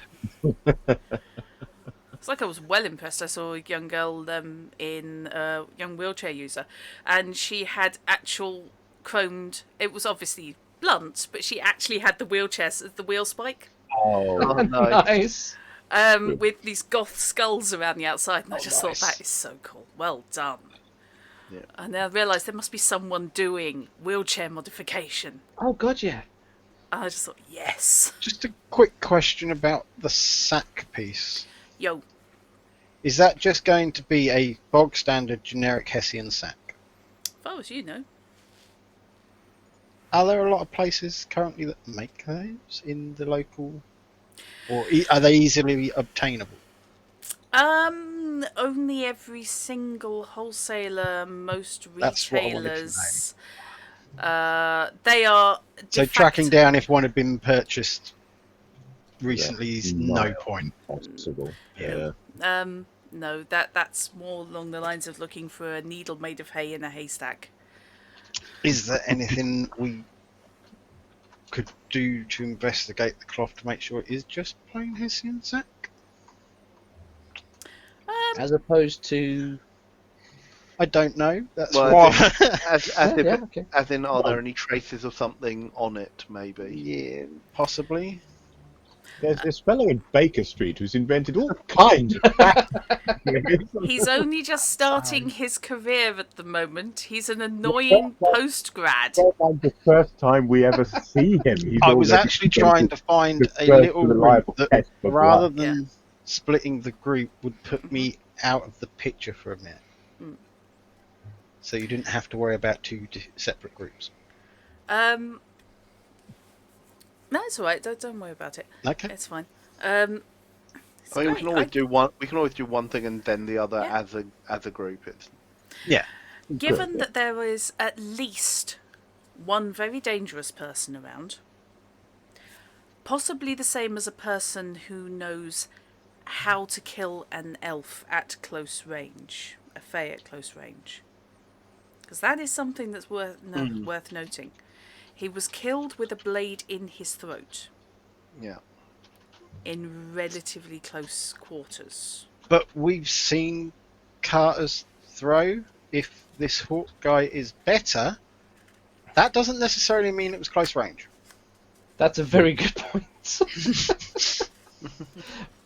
I can't argue with that because I made the throw. No, that's Sorry. That's fine. No, I'm simply saying that there is somebody out there with access to cold iron weapons. Yeah. So that's also a lead that we could possibly follow that we haven't thought about. Yeah, we're going to obtain cold iron. Mm-hmm. How commonly known is cold iron and People think that the uses? okay, the generic person on the street tends to mix up cold iron and iron. They tend to think it's literally the temperature. Right. Because iron does indeed dispel most glamour. So to more precise the question, how common is it known that cold iron will hurt phase the way it does? Everybody knows cold iron hurts fae. But it's going However, to take a particular person to know the difference between cold iron. between cold iron and iron. So it's going to take a rather skilled person to create a weapon for it. They are available. Obviously, the fairy are not too keen on having them made, generally speaking, because it's one of the few ways to kill a fae stone dead properly. So, can I put a question forward to Lyricane? Yes. Out of curiosity, would you know of anywhere that would sell cold iron weapons? No. But it might not be too hard to find out if there are. Obviously, I do not necessarily keep... London is not my city. I do not know of any purveyors here who would, but I might be able to find out. I thought you would probably be the best person to find out. There is another way to look at that. I'm all ears. Me and Benjamin have worked in the same circles. I might know where to look. I can investigate. This is very true. Because there are probably... I mean, London will have a significant fae population, won't it? Yeah. Yeah. It is your original melting pot. Yeah. But So, the weapons are not necessarily going to have been bought in a well-known place. Yeah. a cold iron manufacturer in the city is unlikely to be, or there is unlikely to be a cold iron manufacturer or smith in the city. It is probably something more underground or in the back streets that would be catering here. Yeah. You're very unlikely to find industrial scale manufacturing of cold iron because it's very difficult to come across. It is going to I'm be... thinking something more It's individual, it's going to be back alley sort of thing. artisan weaponry. Yes, it's artisanal weaponry, so you can kill people in an authentic way. But it'll be like it'll be individuals working on single pieces. Probably not your traditional smith unless it is With all the talk of cold iron, I assume there is no reaction from Lyricane at all from the piece of cloth that's on the table that may have been in contact with cold iron. Lyricane has absolutely no reaction. So far, Lyricane has reacted precisely twice to the presence of cold iron in this scenario. No, that's fair enough. I just wanted to make 100% sure that was not a It clue I'd wasn't missed. something wrapped up in. Yeah, they didn't wrap a weapon or something. Like they're not On looking the- for swords on the dead body things. On the cold iron weapon front, I just want to suggest that what we need to do is find an area of the city that is currently being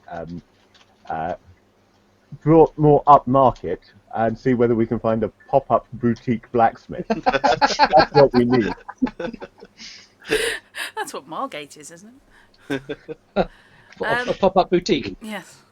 Most of it, yeah. It's Yeah. about the only things currently in Margate. Yes. So, Trat, is it possible then for me to do a roll on connections with a speciality of merchant to see if I know someone that might be selling or might have sold such a weapon? Merch such things. Yeah, go on. Right, that's on spades, isn't it? Yes, remember rightly. I And the believe specialisation puts me up a rank as far as point goes, doesn't it? It does. Excellent. So I what think that there's a puts reason you, I did that. yeah, what does that put you up to? That gives me a starting point of 6 before I throw cards in. Okie doke. So, I know if we ever find ourselves in a position to actually be selling, hint plays t-shirts and stuff, I now want a logo for our shop, which is the merch ant. I just want this ant. yes! Little ad behind a pop-up stall. Yes. Okay, so if I throw that in to put me up to 12, Mhm. and just to really go for it, that to put me on 14. Bloody hell. Nice. Okay. Right. Fine. Not mucking around, so that would be a challenging success. Right. Apologies if I drop out or get crackly. I'm just watching my internet flux. That's okay, don't worry about it. You wouldn't be the first tonight. You're not going to be No, the last. I just watched it really bottom out, and I was like, what? Yeah. There's a reason I've got a dongle in addition to the Ethernet cable, because my internet periodically goes, you know what, now I'm going to turn off your network card for Nice. reasons known to somebody else. So now I've got the dongle. Fortunately, that can just take up the slack straight away. Yeah. Every now and then I'm just watching it flick from Ethernet to Wi-Fi for no good reason. So, yes, that is a pretty damn good score. No one's leaping to mind as openly selling such things, because there really aren't any valid civilian reasons. However, you know who you might talk to find out who is manufacturing at the moment Okay. in London. There is a gentleman, and you use the term advisedly, by the name of Nikolai.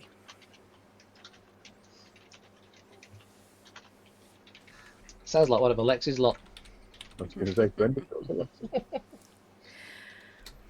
Who is an expert shopper. Let's just say that. He is an expert personal shopper for the discerning agent about town. He doesn't handle goods in and of himself, because that would be far too easy to be tracked. However, what he can do is arrange for delivery. Yeah, brokers the meetings and brokers yeah. Yes, while keeping his own hands pretty much clean and well filled. Yes. You're not sure what his surname is, because you've heard at least 4. Which would make sense. And although he uses the name Nikolai and is pushing 6 feet, blonde and blue-eyed, he has an Oxbridge accent. You have no idea where he's from. Again, that kind of fits. Mm-hmm.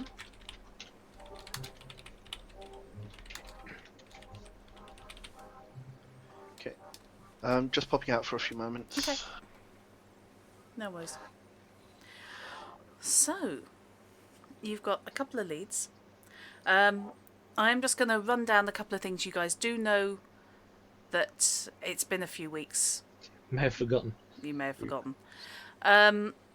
information from the Evening Standard and Evening News vendors, the urchins, Tommy and Sheila. Tommy and Sheila. Tommy and Sheila, Sheila. that's a good name, Sheila. Yep.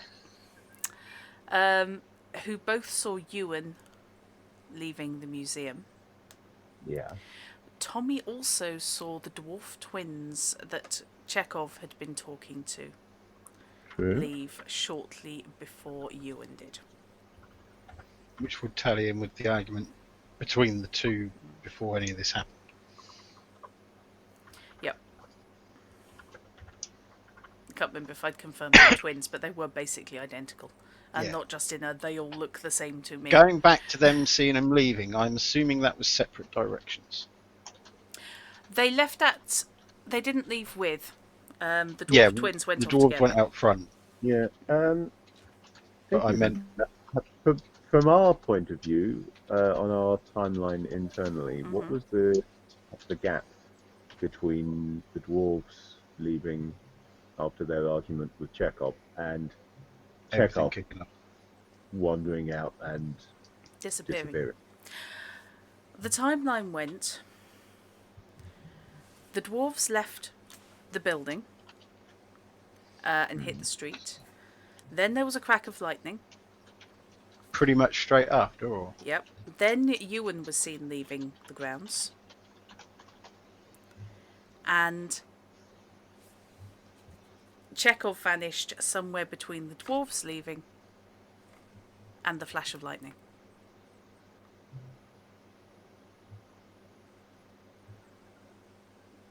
Or the crack of lightning, let's rephrase that. Because Chekhov walked outside with his two bodyguards, Yeah.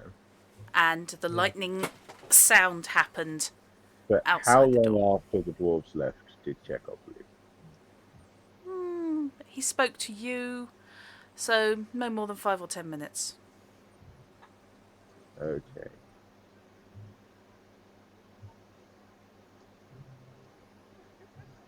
Trying to remember whether we overheard any of his argument with them or just observed that. You we did. did hear bits. Yes, you did hear bits. I think all of you I don't did. know what I wrote down, but we did hear bits. What they were saying was they were pleading with him. It was less an argument. They were pleading with him to not go through with it Yeah. He'll do as he sees fit. because it is dangerous. And Chekhov appeared to be reassuring them and saying that he would do as he sees fit.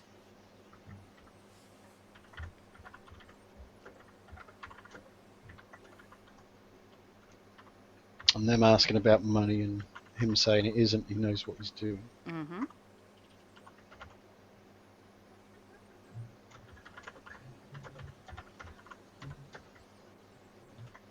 Oh yeah, and their little alternating sentence of such danger, let it be forgotten. We should never have done it. Let it go. It's hidden. Let it stay hidden. Yep. See, I do take notes. Yeah, that's all right. For some reason, I didn't take notes of those things. That's someone did. I have a feeling that Randolph actually didn't overhear any of that. Maybe why I have no notes. Ah, I'm fairly sure Livercane did, though. Didn't investigate. But yeah, basically it was he was clearly going to do something which they felt was involving something of great weight that should not be done. When you say great weight, do you mean as in import or do you mean as in physical weight? Because we've got that heavy sack. That's just going to keep cycling back round now, isn't That it? is, yeah. Yeah, we need to put the bag in that one.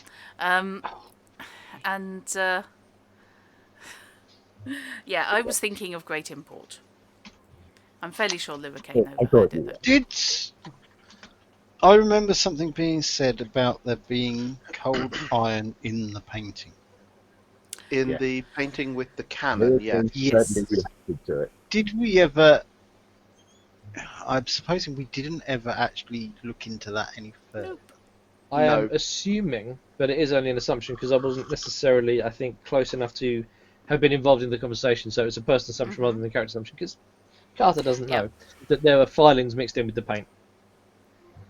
That might do it. That would certainly do it. Yeah, Cool. I was too uncomfortable to investigate any. Yeah. Yeah, Close. that I could understand. I didn't know. Yeah. And then You and were. then he left and all the rest of it. It all went And everything else basically. happened. Yeah, It all went south. basically, you registered that there was cold iron in the painting from a meter or so away. But you experienced the minor discomfort, the minor pain discomfort of a small amount. Hmm.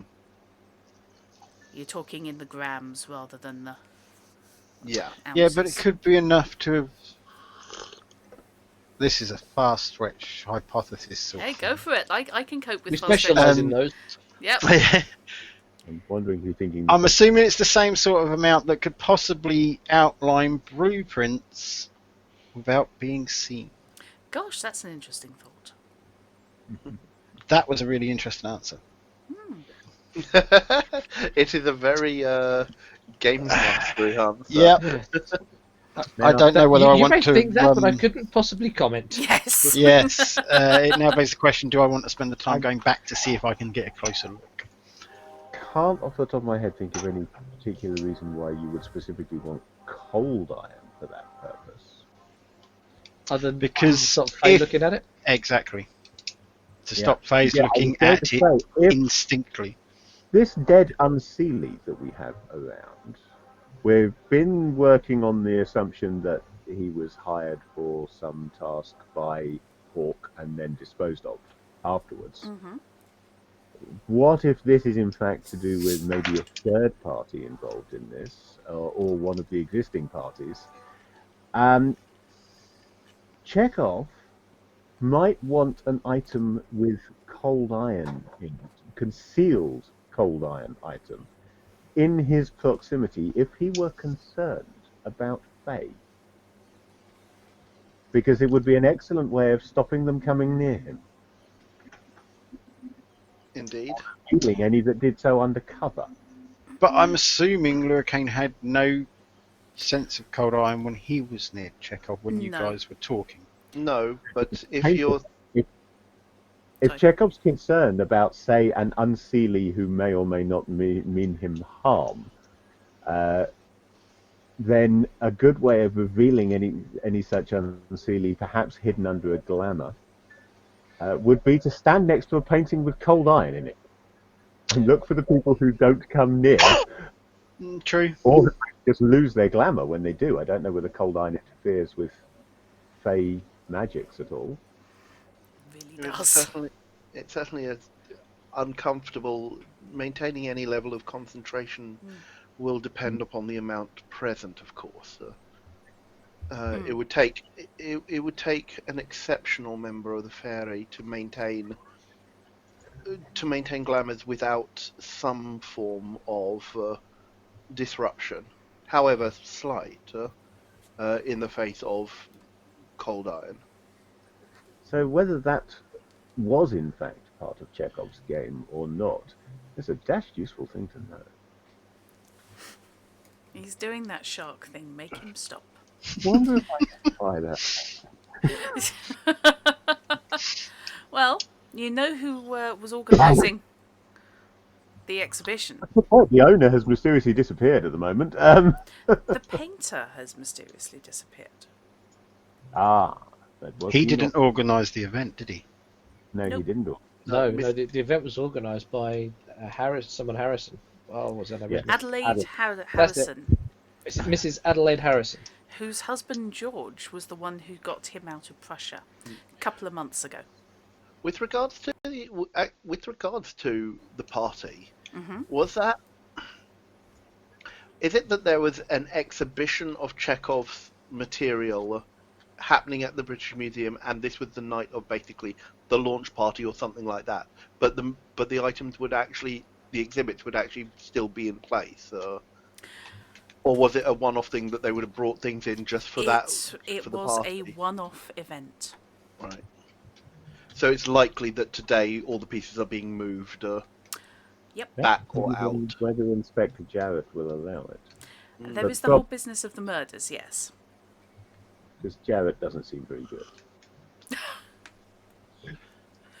Jarrett's perfectly reasonable. You just ran over him with a verbal steamroller. Plus, to be honest, I don't think we really have, Victorian London CSI on the scene. No. Magnify. Yeah, Yeah, it's like a call for magnify just brings in a larger magnifying glass. Yes. So my question is now, Hmm. where do we want to go from here? You're all on at least your 4th coffee, by the way, or hot chocolate, Yeah. depending on how you. I suspect probably the most time dependent one is seeing your druid associate. If we believe that Hawk may mean him harm, then perhaps he would be He would be our first port of call because he is the one most likely to run out of time on us. Hmm. How many, shall we say, druid places are there in the city? There's one main one in One London, main. and there are a couple of satellite establishments. Now, the having known equivalent the of name, kiosks. is he likely to frequent a main one or a kiosk? From what little you know of the man, we're talking so when I say big guy, we are talking sort of Brian Blessed type build. Yeah. Oh yeah. We're not talking yourself like Nymphette here. Chekhov's alive. Yes, all right, thank you. Gordon's annoyed. He likes his comfort. And So he's probably going to be at the main one if he likes Yes. his comfort. yeah, and his predilection for wandering around town in eccentric robes. He wants to be noticed. He likes being noticed. Which is also a bad thing because it means he's not going to be hard to miss Yeah. by Don't- anybody don't looking for him. Skill to locate him, is it? No, but it's not just if he's in any threat. It's not going to be just us trying to find him. It's not going to be hard for Hawk. Hmm. Absolutely not. And if he's No. been hired, then presumably he already knew where to find him in the first place. Exactly. So, I personally think we should head to the Druid House and see if he actually returned last night. Good Right, call. well, I suppose somebody better get us a cab. okay. Well, Depends how far it is. We could run. London, dear. One does No, I not know. run in London. Hang on, Gentlemen, we do gentlemen, not perhaps run. don't. A gentleman Yes. might not run. Alexia and I, we can sprint. Yes. Well, you are allowed to perspire, I suppose. It's, just Navi's, what was it? Navi's sweat, gentlemen This is perspire, what you have the women two really ends of the glow. scale, and Right. Ladies merely glow, that's it. Apparently they're all radioactive. So, yes, Lifespan is probably 80 to 100 years. does the Druid Sorry. House we're going to head to have a name? yes, but you're not allowed to tell anybody.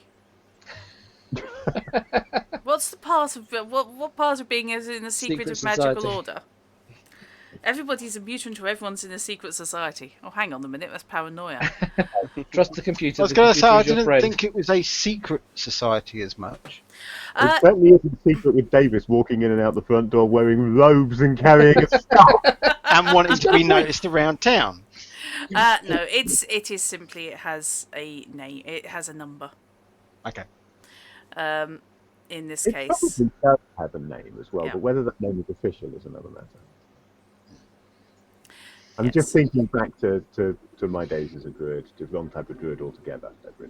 well, it's secret society. Technically. We had a lot less magic. I can't wait And for I my next spell. believe, although the lodge does have a number, I believe Queen of Planet. Fair was enough. the name.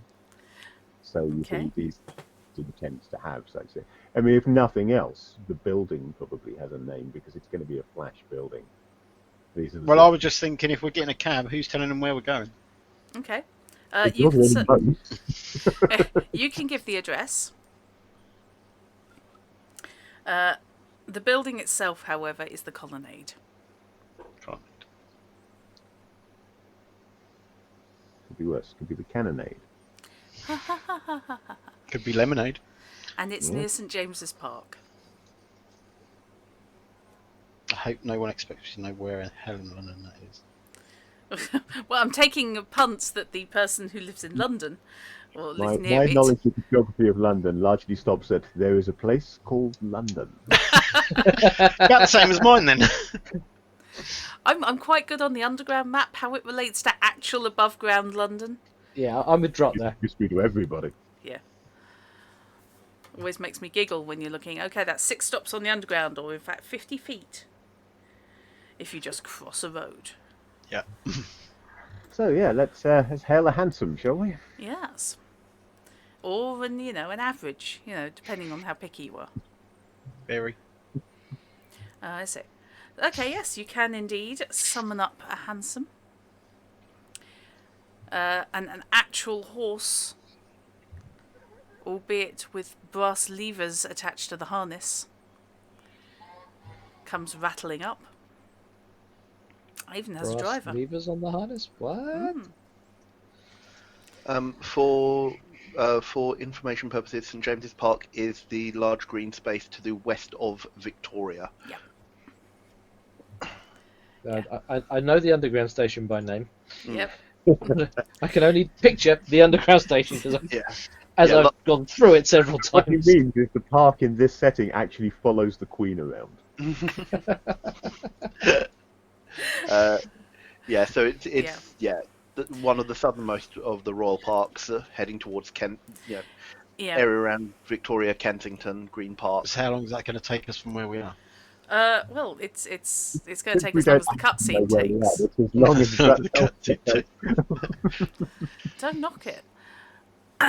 However, I would like you all to make me perception checks, please, whilst in the cab. And right. yes, thank God I was thinking, that is the one I'm thinking of, isn't it? For Yeah. the location. Mm. And I'm quite glad you've confirmed that. What do we need for perception? Diamonds. Diamonds aren't apparently forever. And if we have a poor, that's One card. Yeah. 4 starting. Or That's 2. Average two. 4. 2. 4 is 2. 2. 2. The only thing I've got I can play is that. Oh well, that's worth 15 on its own. Yeah. So Yeah, It's the I'm going to only throw... thing I've got to play to give me any chance of any success. I'm going to throw that 4 in to add to my average. So that gives me a total of 8. I'm going to throw a 2 of hearts in for +1 to make me 7. Okay. Yeah, you So were the stuck two of there, the weren't you? ones Yeah, to be actually, only one lower than me. actually, I've got good. I can throw 2 cards in, so let's Oh. make that 8 as well. God. Okay. Oh, lordy dicks.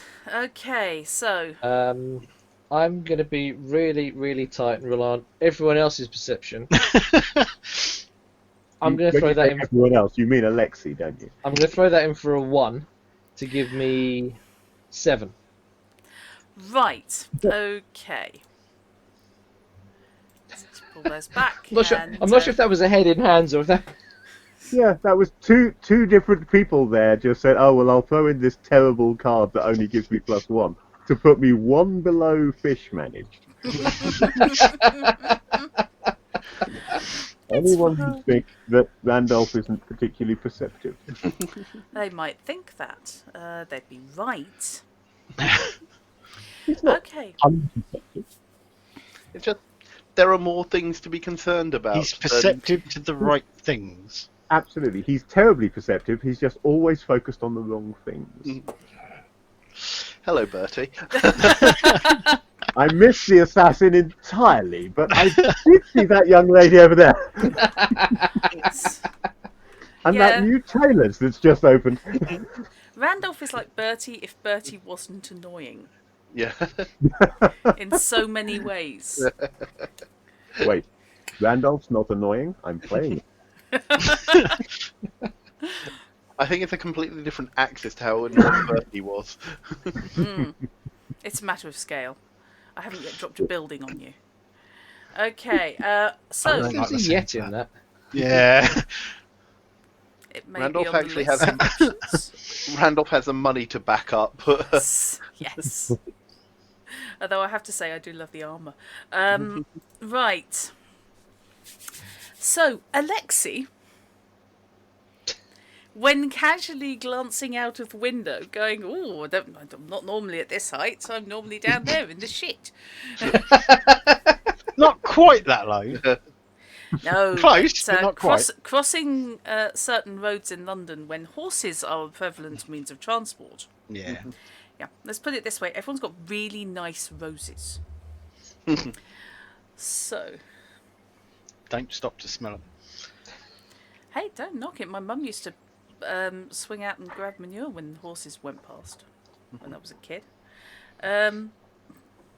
Gardeners, what are you going to do? So, Alexei, sticking his head out of the window, a little bit like a Knocked off by spaniel, the assassin. sees a cab keeping pace with them. And I can hear horses and fishies at the I was soundboard, just isn't about it? to say I hear horses. We're in a cab. Yes. Fish is looking mischievous. Yes. You haven't had the Wilhelm scream yet. So, So are they keeping pace as in behind? somebody tries to cut you up and the cab swerves and squishes someone. They are keeping pace. They are keeping pace exactly 2 vehicles back. When somebody pulls into the flow of traffic from a side road, they actually whip up the horse, overtake, and pull in again.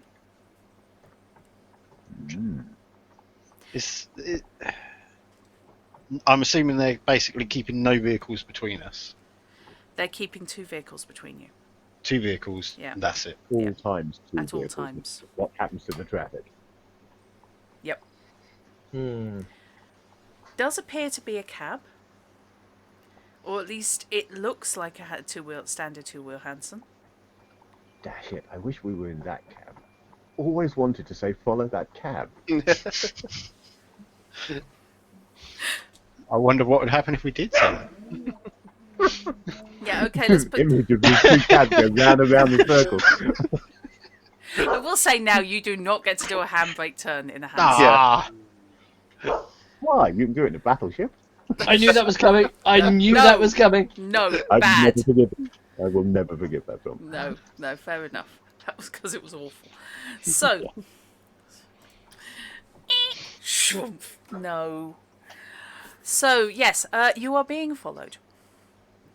You weren't sure initially, but after a couple of vehicles have both joined and left the stream of traffic, and the cab adjusted itself to stay at the same distance, you realise that somebody is indeed on your trail. You are the only one who's noticed.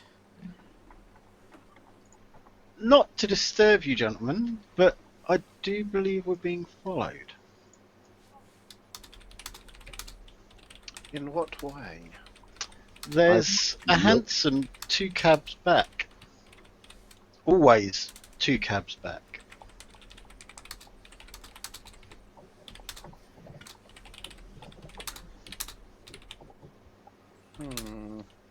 With traffic like we're being coming and followed. going, it is always 2 cabs back. Well, it's not unreasonable that we've attracted a certain amount of attention. From what you've said, Carter, it seems unlikely to be this Hawk fellow. He would be a little more circumspect. Yeah. Subtle with the side order of stabby, possibly. Just out of curiosity, I assume they've been following us from the moment we got in our hands. That would be an assumption. It is an assumption. I didn't know if we knew when we picked them up No. or picked the tail up. So I've No. just happened to notice it during the journey. You happen to notice it during the journey, yes. Right. Could have even been following one of us. Could have been. to Yeah. the Majestic, Yeah. and then all of us. So it might just be one of us that's being followed. Mm. That could Well, well what be. effect? What effect? You know, you said you didn't want to split up Yeah. the party. Well, yeah, I did say that. So I'm what I sorry. really A pleasant smile is just evil. You have to leap out of the cab, roll under cover so you're then nip back out and jump onto the footboard at the back of the other cab so you can find out who's following us. You're okay with that, right? None of which we said in character. I just want to make that clear. Well, we don't know Carter's specialities. In theory, there is one of us who could do that. Yeah. That would Without definitely actually get getting noticed. dirty as well. Mm. Lurricane is not going to do that. Coward. Hey, Lurricane has no athleticism, so No, Livercane is definitely not geared for the James Bond-esque antics. Are we able to get the cab to take an alternate route to our destination, just to be 100% sure they are following the cab? You can indeed redirect the cab. Yeah, it's That's- actually tempting to do that. What, the hop out, hop on? Yeah, I've got good athletics. Yeah, if you want to do it, you can go for it, mate. I'm happy to take that ball. What- Take that check What off if we help you out, and as we ask the cab to redirect, we slow him down a little bit? you. Oh, not help him out, as in open the door and shove. No. As in, we ask the cabbie to take a different direction. Mhm. Carter knows where we're heading to anyway. But we get the cabbie to kind of slow down at a corner or something, so he doesn't get noticed getting out. If we're going to change route to confirm this chap is following us, then all it really takes is to sort of zig round a little bit, so that Carter has plenty of time to be in position for when we come past. So you don't have to get straight to the other cab. You can get to it as we pass you the second time, so to speak. Mhm. So we let you out, go round in a circle, And if he's still not following us, still then following. we'll just pick you up. and if That he works. is, you're ready as we come past. By the way, if you're interested, the specific road is Birdcage Walk, is where the colonnades are. Birdcage walk. I have a feeling I'm going to need to make a note of that. Because you might be walking there. Because I might be walking there, yes. Because it's great, because I love St James's Park, because the other side of St James's Park is a little place called the Mall. Or the Mall, rather, because I'm Yeah. British.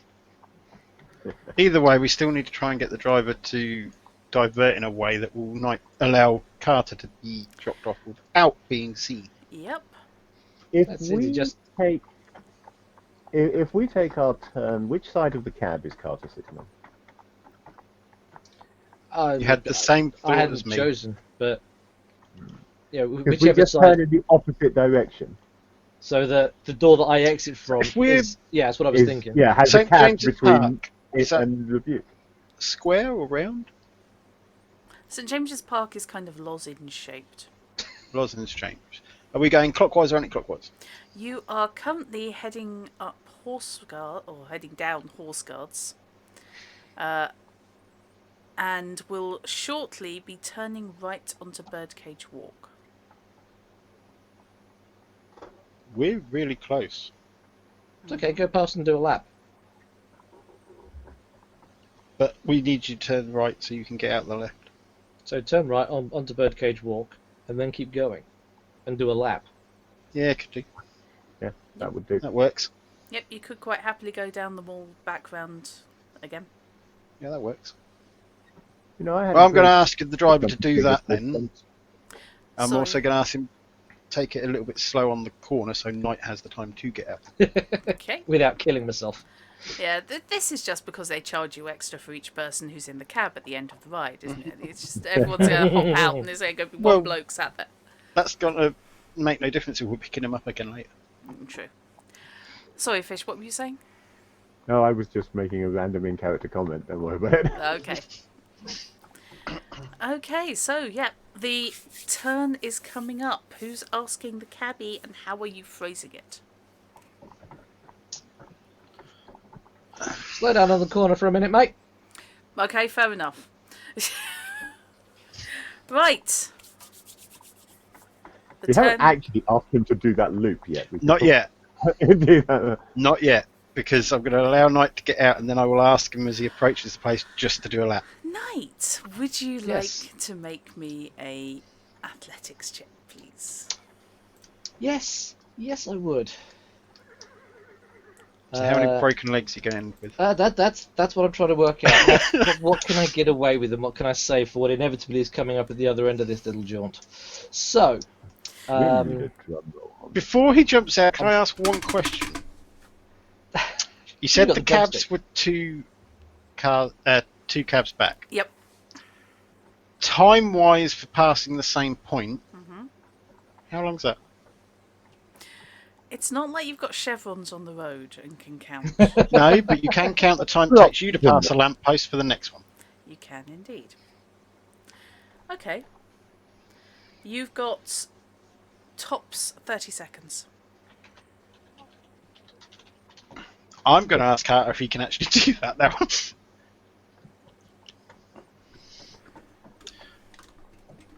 I can do Exactly. You've got 30 seconds Yeah, from getting out before the other cab passes you. yeah. Are we doing the lap and Yes, you're then I think you're joining him?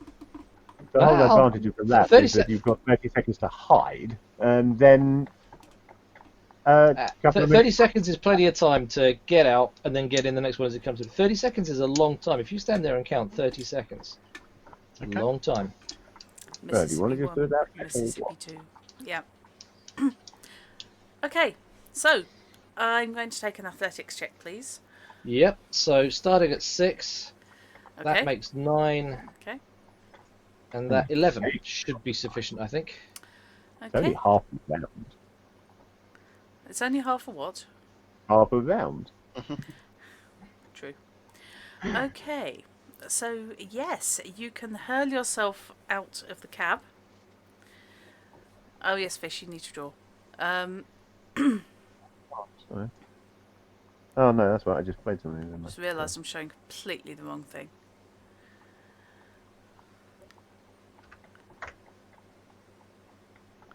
Gold. Let's close down all the extraneous things. Because there are some websites I really don't need people to see. Because I just realised Well, Nothing right for that sentence, was it? I had a couple of work ones left open. Yeah. Sue me. Yeah. No, not like that. Unlike what I said to a saleswoman who turned up on the doorstep the other day. I'm sorry, I'm with the client at the moment. Before I realised I was basically in knee-length shorts and a t-shirt. Oh, okay. Yeah, it wasn't actually what I meant. God, humans, what are you going to do? So, they are there. So, hop out, dear boy, hop out. Indeed. Hop off. So, you jump out, roll. Yep. Avoid the curb, Yep. which could do you some damage, and make it to the pavement before the first of the two vehicles behind you comes past. Yep. I take it one of you's grabbing the door to pull it closed after he hops out. Yep.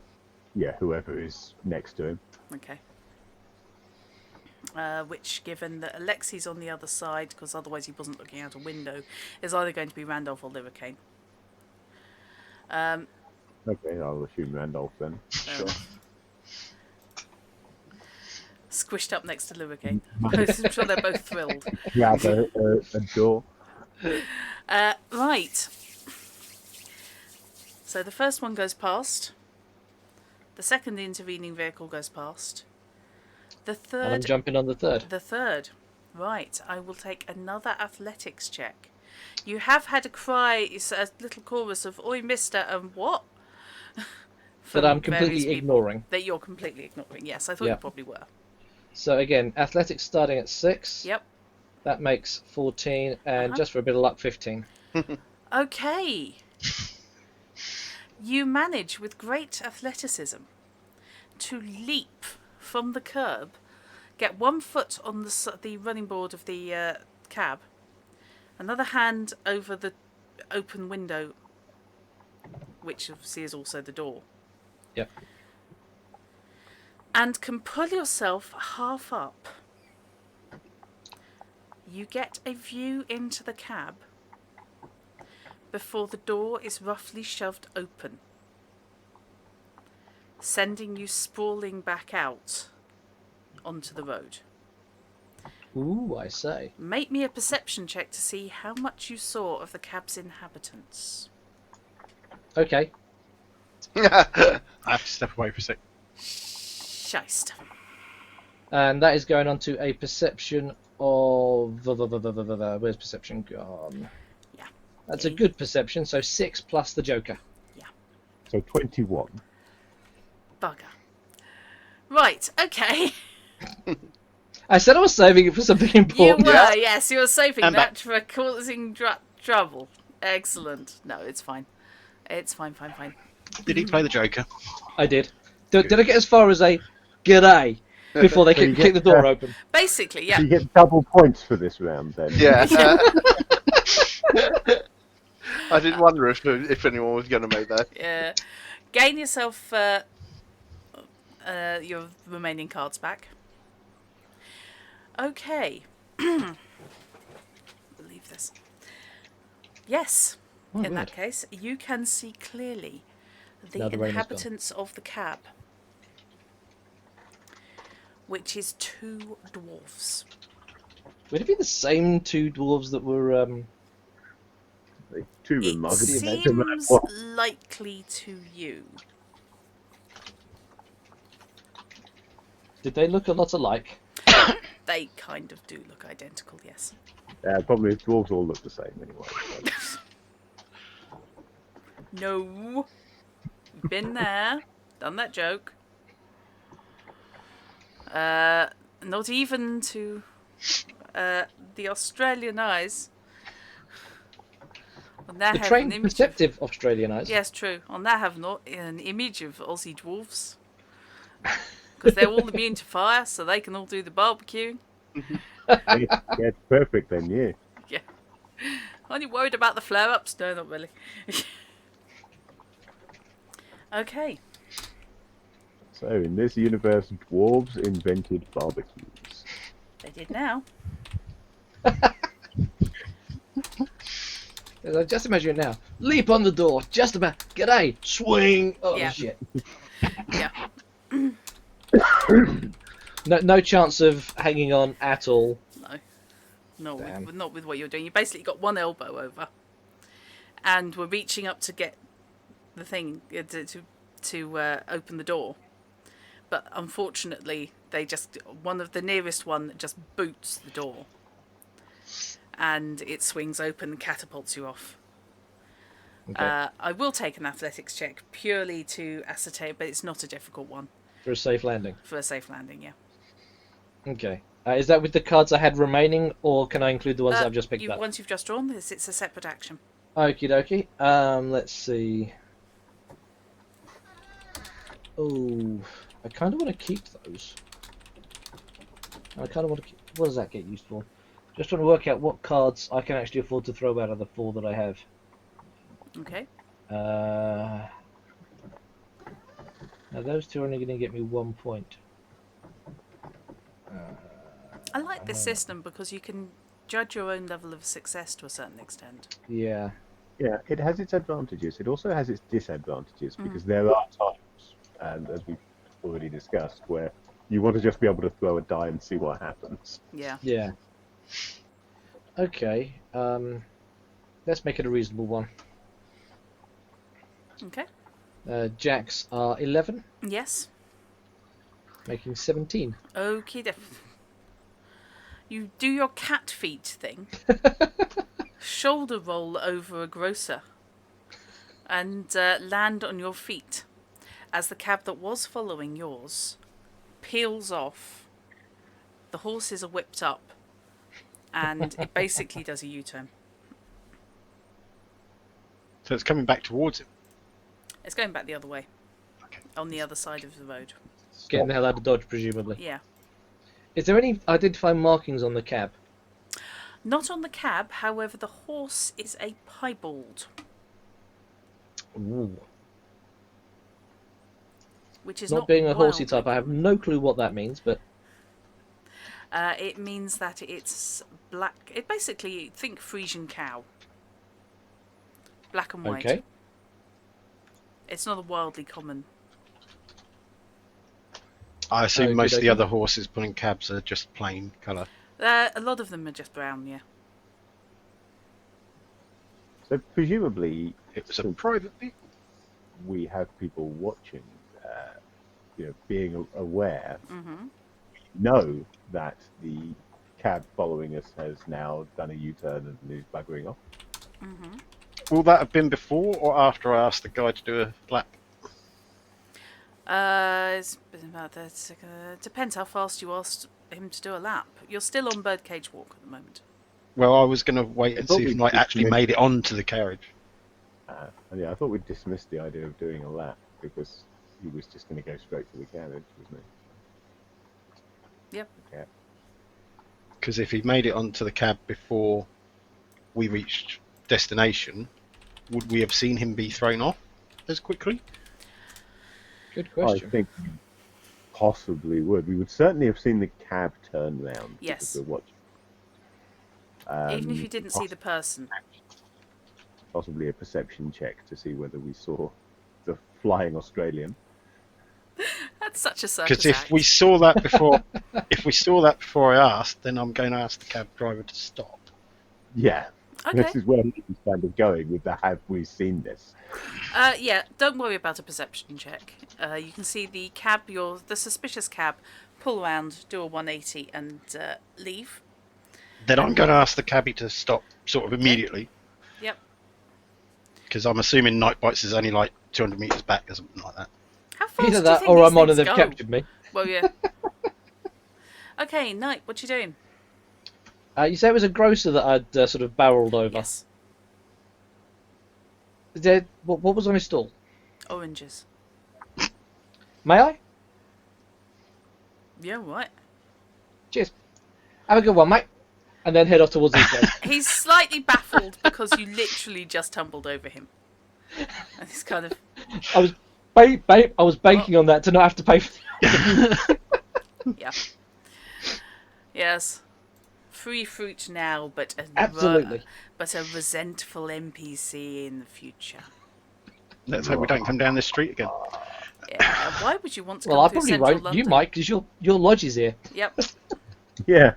I think this lodge is a little bit higher class than what I'd probably stay in. No, you are entitled to stay in this Yeah. one.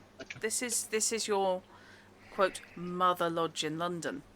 Okay. You're just from East Anglia, so you tend to be in a it used to be an inn. Standards don't really matter. Yeah, with smugglers' caves underneath. Sounds like fun. Right. No, don't do that. Sorry. Oh, okay, fine. So where we've stopped, how far from our destination are we? You are, she says, coming off the map that she needs to be on. Sorry. About Very there. spooky voice. It says, in 100 meters, you have reached your destination. Yeah. Yeah, probably no more than 100 yards. So should we just pay the cabbie and dismiss him then and wait for the car? If we've stopped anyway, we could probably walk the last Exactly. 100 He yards. does can't want to we? know. He does want to know what the bloody hell you all think you're doing. I think I'm paying you well. I'll have to do it roughly twice what the fare should have been. Well, right then. Bob a gent there, Does it? sir. Right. So you can make the rest of the distance on foot, and Carter can indeed come bounding up with an orange, clutched in his up little hands. Bastards kicked me off the door. Bastards have landed. Did you find anything? 2 dwarvens. identical. I Like, as see. in, very identical. So, like on the twins. subject of third parties, this is neither Chekhov, nor is it Klein or Aloysius and their people. This is the dwarves that Chekhov was involved with, who presumably want to know where he's gone. They didn't let me stick around to ask them. Shame, really. Yeah, the enemy of my enemy and all that. They might actually have been useful. They still might. The horse pulling their carriage was piebald. I don't think that's very common. Yes, that's probably could be used to track it down. Yes. I wonder who one would ask about such things. Other Friendly cab- cabbie? Oh, probably. As our carriage disappears off into the Yes. distance. Yep. Also, there Well, are caveats. when we've had our visit, we will presumably be getting a cab to take us wherever we're going next, so we can ask them. Right. Unless anyone has a better plan. Sounds good to me. Okay. So, at the House of the Colonnades, and not the House of the Rising Sun, as I just wanted to call it. They're very different, but still druidically appropriate name. There Yes. is a house in. Probably. Houses of negotiable affection. Right. So, you can indeed walk up to the Colonnades, which is named that for a reason. Because it has I one assume there's a outside. lot of What is a colonnade then? Colonnades, they are the columned walkways. Like what was at the museum? Yeah. Yeah. Sorry, not very educated. No, it's not. Nobody's That's- born knowing architectural features. Yeah. It's one of the good things about role-playing games. It educates you damn quick. I remember, going back to the late 70s and early 80s, or pretty much every scenario published by TSR for Dungeons and Dragons included a glossary of the new words you probably didn't know that were most for architecture. Every one of them had that. Wow. Yeah, fantasy literature as a whole tends to be. I remember reading Michael Moorcock as a teenager and having to jot down. With a dictionary handy. Yeah, Yep. or rather, have my notebook that I would then go and look up in the school library because my home dictionaries were not good enough. Yes. Yes, Michael Duoma. Moorcock and Michael Moorcock and my first contact with H.P. Lovecraft both Yeah. had me going, hang on. Although I cheated, I had an Oxford dictionary at home, so that was fairly reasonable. So I literally had the dictionary next to me, yeah, which is how I found out what squamous meant. yeah. Duoma or Dawama was was Yeah. one of the harder Yes. ones. To, And gibbous. mm. Yeah. Right. It's a type of tape, isn't it? I'm going to hurt you. General speaking, that's not actually to do with the game. I'm just going to. What the hell? General principles, yeah. Yeah. When are you coming back to swords? So. Ouch. Sorry, something has bitten me. Wasn't me. Right. Thank you. It's a relief from 3 miles away. Yeah. That, just making sure, nobody thought that was part of the same conversation. That's all. Well, you reckon that it's just back to back in the same room? Okay.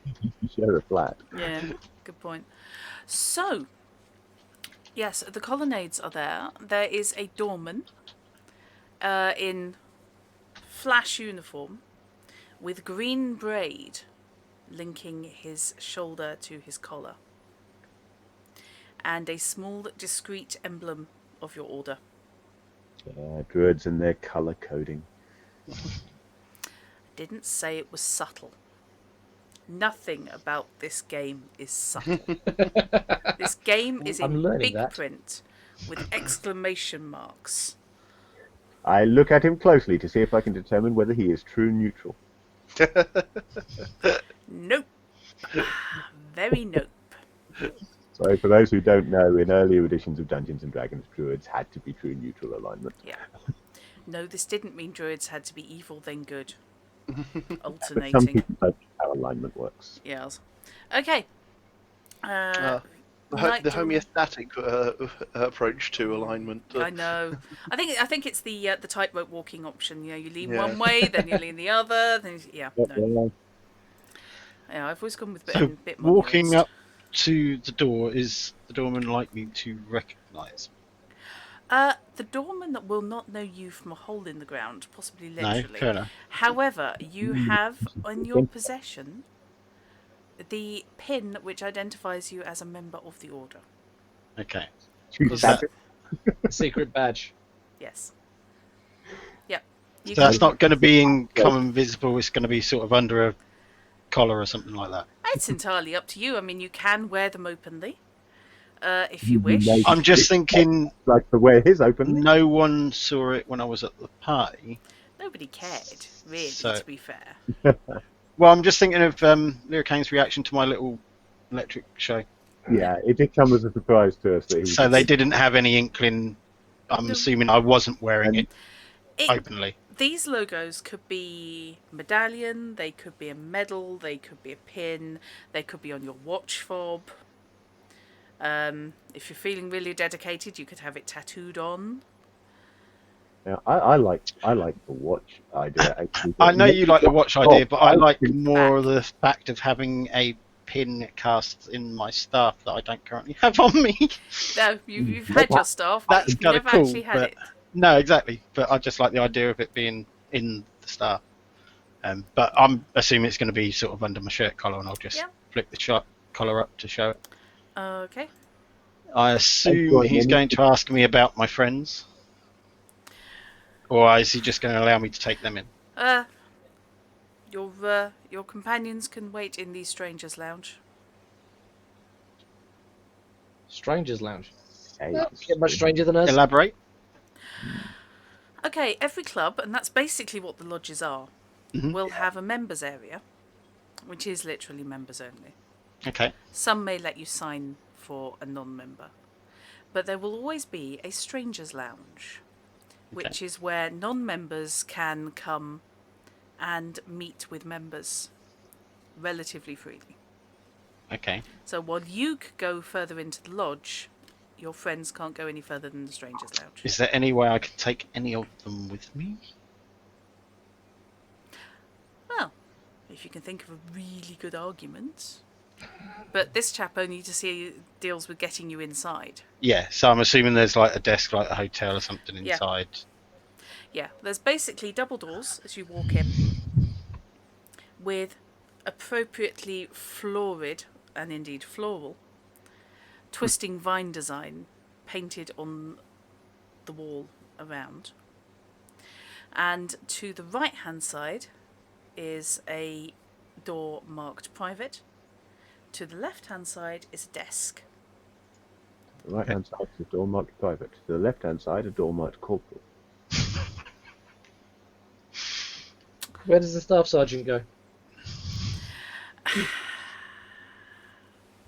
Is that the only doors in? Because obviously if they're going in the strangers' lounge, I'm assuming there's a third location. Not that you can see. We've got what, a door Where the on hell's one the strangers' lounge? desk on the other side. And does the corridor continue, or The corridor does not continue. The desk is basically, there is a maitre d' type looking chap stood behind the desk, and in front of him is a large leather book. And then we have a wall and a door to the right. Yep. So where's the strangers' lounge? Are you asking that? private door? Logically, he has been here before. I'm sure you said so. Yes. That's what I'm trying to ascertain. Yes. Because Behind the private If door they're- is in fact the strangers' lounge, yes. right, that is the strangers' lounge. Okay. Yeah, it's just me being evil. But you will have Um, to sign in. Yes, I will go and sign in with the clerk and the leather book. I will also ask him if Ewan is in. I must not call him Jeeves. I must not call him Jeeves. So call him Gives instead. Now you're desperately trying to remember what Jeeves' first name was, aren't you? I wasn't. She is now. No, unfortunately, you mentioned Moorcock, and now I know what his name is. Michael. Nope. No, I think we've got an Elric. Close, but no cigar. You've got an Evercozy. I decided not to go too obvious. I always felt sorry for him. Right. Oh, you're muted. I think. Lyricane's muted. As we, yeah, I keep forgetting that I do that to cough and then. Yeah, sorry about that. So as we walk in, I subtly adjust my my daily glamour so that my green is matching the green of the lodge. Going the sneaky route, right? Okay, fair enough. Swish. Well, I'm sorry. Why am I shocked? Livercane, what are you gonna do? Okay, I am not sparkling at the moment. fair enough.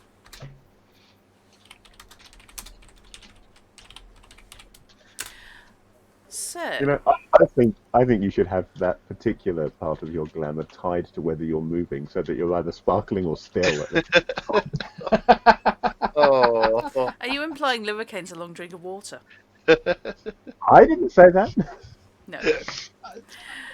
I will not go any further down that because No. the comments are just No. It's an open we'll just goal. gloss over that. Yeah, be a gentleman. So, The what's gentleman we're Alexi's... playing, as opposed to the gentleman we are. Alexi, what's your surname? Cordova, was it? Cordova. Cordova, that was it. Right.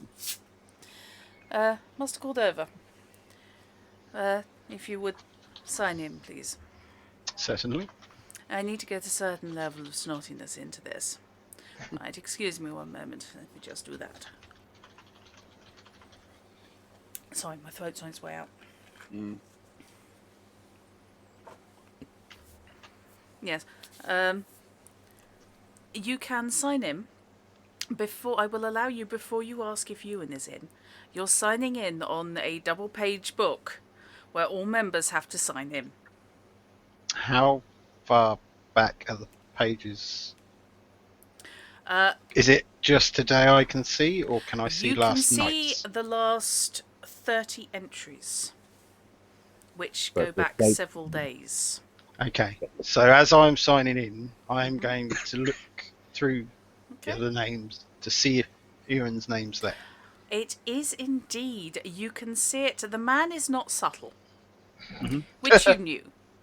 Yeah. The man It is. has lots of flourish. It's one of the Yes. biggest signatures in the book. It and- takes 2 lines. Oh, God. Uh, Okay. yes, Certainly going to be noticeable at a glance then. it is indeed. I'm not even going to make you draw for it. Would I notice the... Now, when we sign in, is it dated and timed? It is dated. But it's not timed. No. So I'd notice the date. From me today or yesterday? That's what I was next going to ask. The date of signing in is yesterday. And I assume we have to sign out when we leave. You do. I assume the date of sign out is yesterday.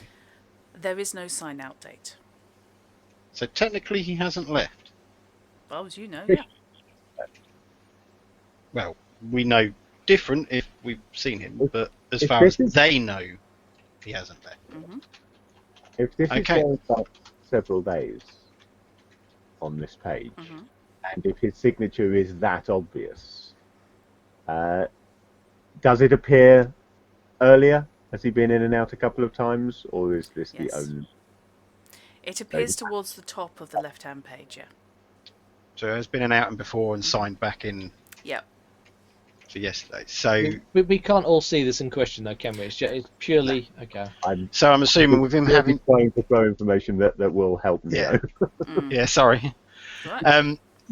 Do I see the date that he signed out previously?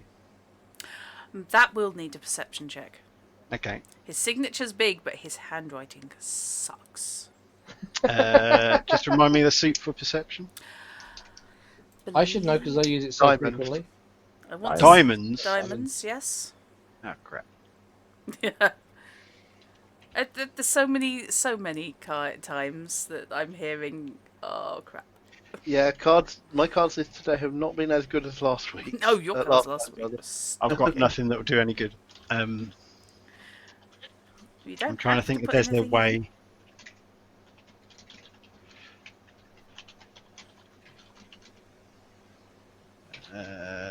No As logic. I'm average, I'm going to chuck it in because it's no good for anything else anyway. But that's all I've got. Okay.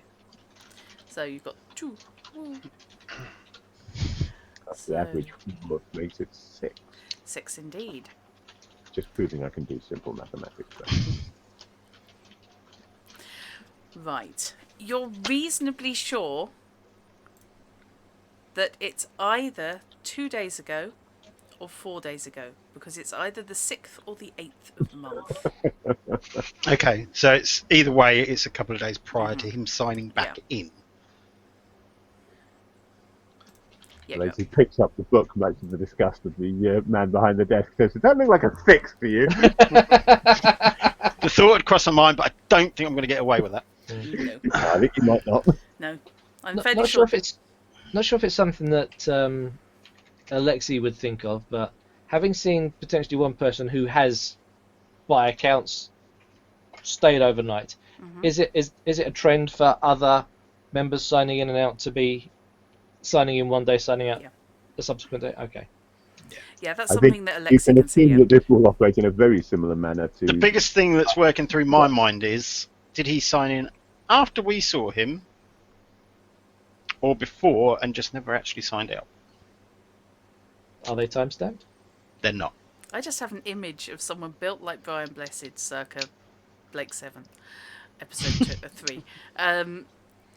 So, with having seen that information, I'm going to obviously put the pen back and await the guy's response as to whether said person's in. Master Davis. Yes. He is indeed. Would your guests like to wait? Well, actually, my friend Carter and I have an appointment. Certainly, sir. In that case, I will notify Master Davis that you are present, and you can all wait in the Strangers' Lounge. Is it possible to get some tea? Tea. Yes, tea. Or coffee.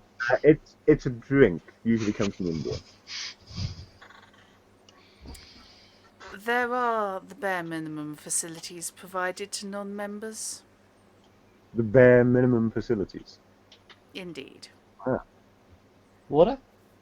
How about I order 3 cups of If you tea? visit my club, I hope you'll find the greeting a little warmer. Sir, that is extremely unlikely.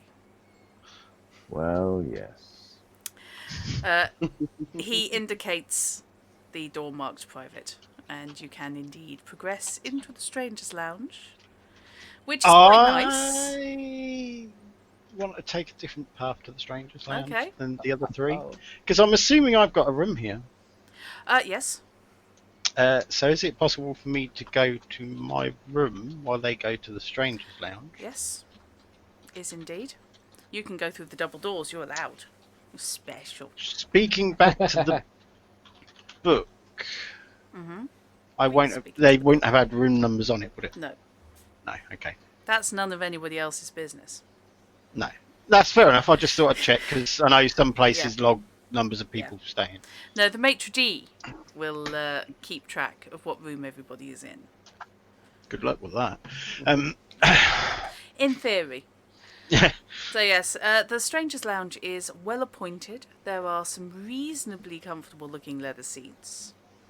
There is quite a botanical design to the decoration, As you might expect from druids. as you might expect from the druids. And the ceiling is marked into 4 quarters, with clouds, lightning, sun and rain.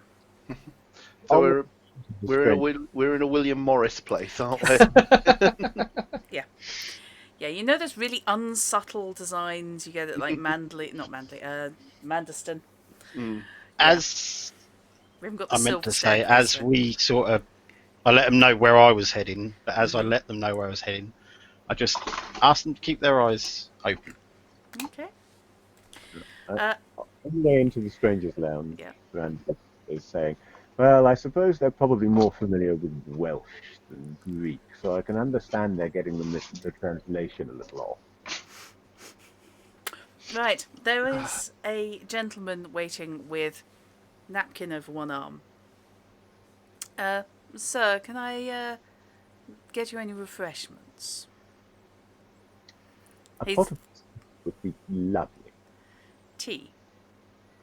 Yes, tea. Why does everybody say that? They perhaps thought you wanted a beer. Carter is given the once over and dismissed. And then Livercane is addressed politely. In the Fey tongue. I definitely, I visibly raised my eyebrows at this. He's asking you exactly the same question as he asked Randolph. Don't Nothing mess for with me. druids. Responding back in phase, like, nothing for me, but your command of the tongue is most excellent. He doesn't smile, but he does incline his head in about a quarter of an inch bow. I do the same, and then wander over to have a look at the bookshelves. And your staff, sir. This is referring to Randolph again. Will they be requiring any refreshments? I assume that's in Fey, so I don't have to hit No, them. that's in English. Addressed to you. What will be requiring? Because you're getting tea, but Carter got ignored. Yeah. So basically, they think Carter's your hand. Yep. But then I am sort of adopting the bodyguard pose, so that's Yeah. kind of understandable. Yep. You're doing your best bouncer bit. Yeah. Or would you prefer beer? I'm good with whatever you think's good, sir.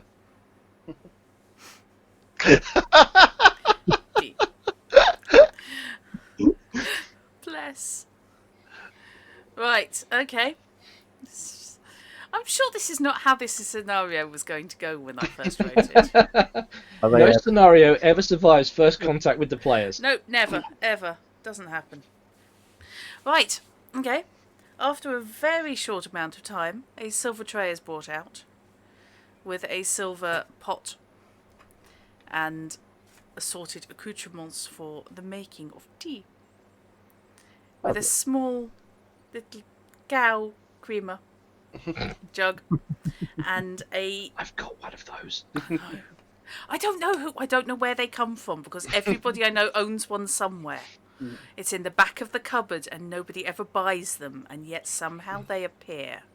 I think possibly that either socks or biros morph into them. You reckon that's the ultimate... Vanish mysteriously. Yes. Okay. And you also have a small dish with 2 slices of lemon. Lovely. Shall I be mother? The waiter pauses because he was about to pour, looks at you, and then just walks off. All without cracking an expression. Nothing. Zip.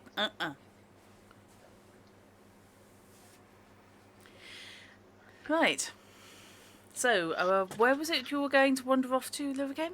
I was going to have a look at the bookshelves. Okay. There are a lot of tomes on national geographic features, and I don't mean National Geographic, Yeah. but geographic features of mostly of the British Isles. There are also a few tomes which appear to be on the anthropology of the other races.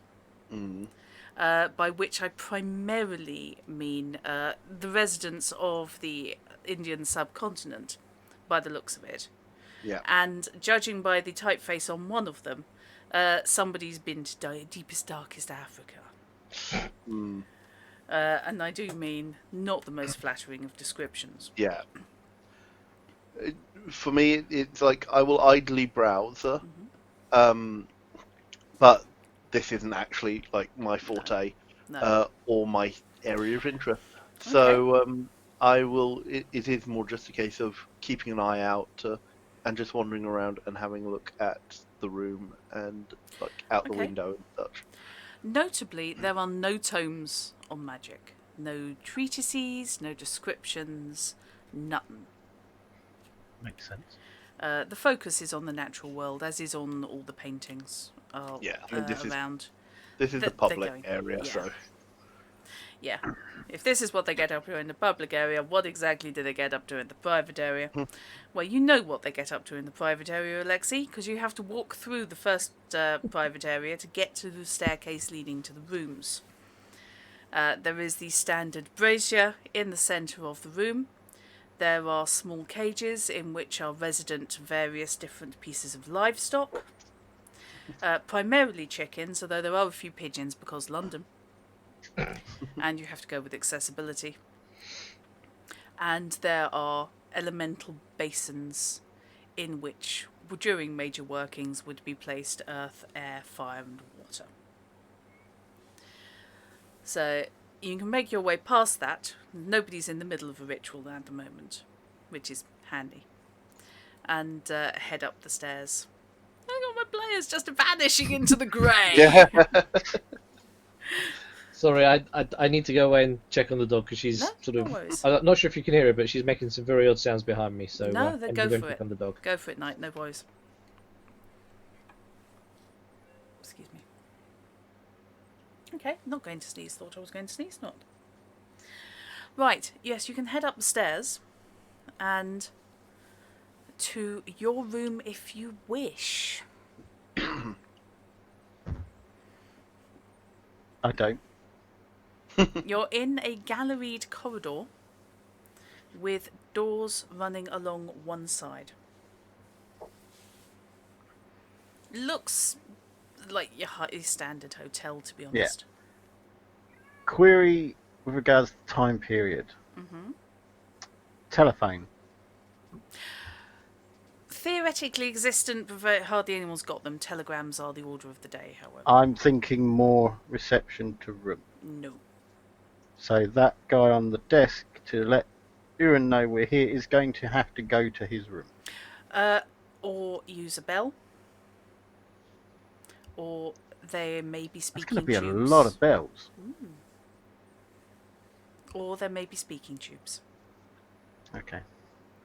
But you've I not was had the hoping. cause to use. I was hoping he was going to. Or they might have just to use a runner. physically go to the room, or someone was going to have to physically go to the room. No, unfortunately, nobody's leading you to Ewan's room.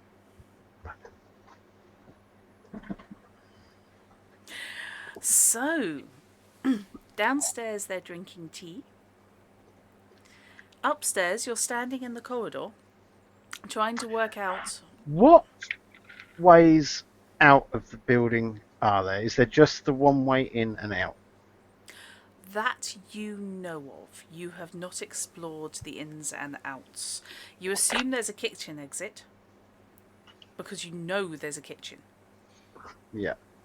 Because you're aware on the ground floor there is at least one dining room. Okay. Have I gone up any stairs yet? You've gone up a flight of stairs. A flight. So if I was to walk around the floor, so to speak, to see if there were any kind of fire exits, You could certainly look. to ascertain if there was any way off of that floor apart from the stairs. Okay. Because I'm assuming the rooms are all one floor or higher.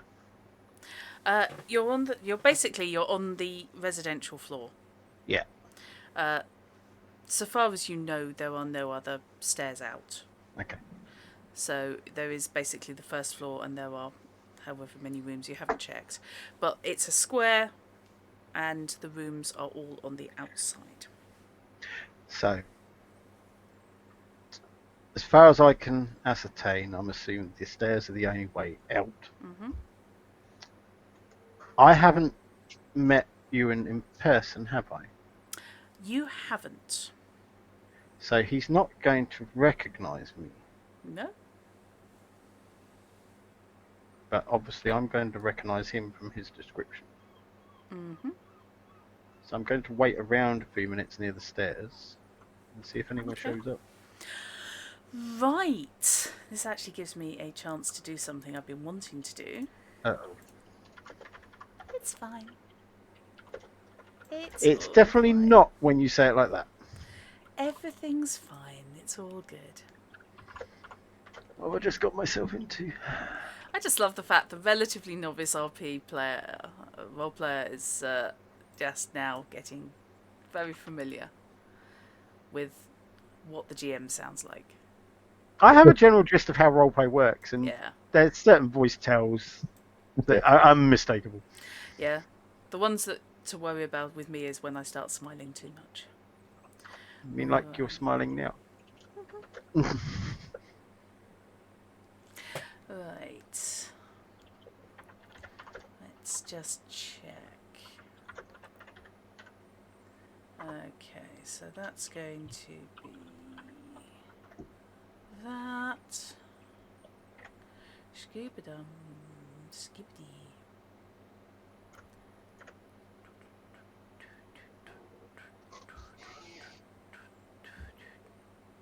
Yeah, why not?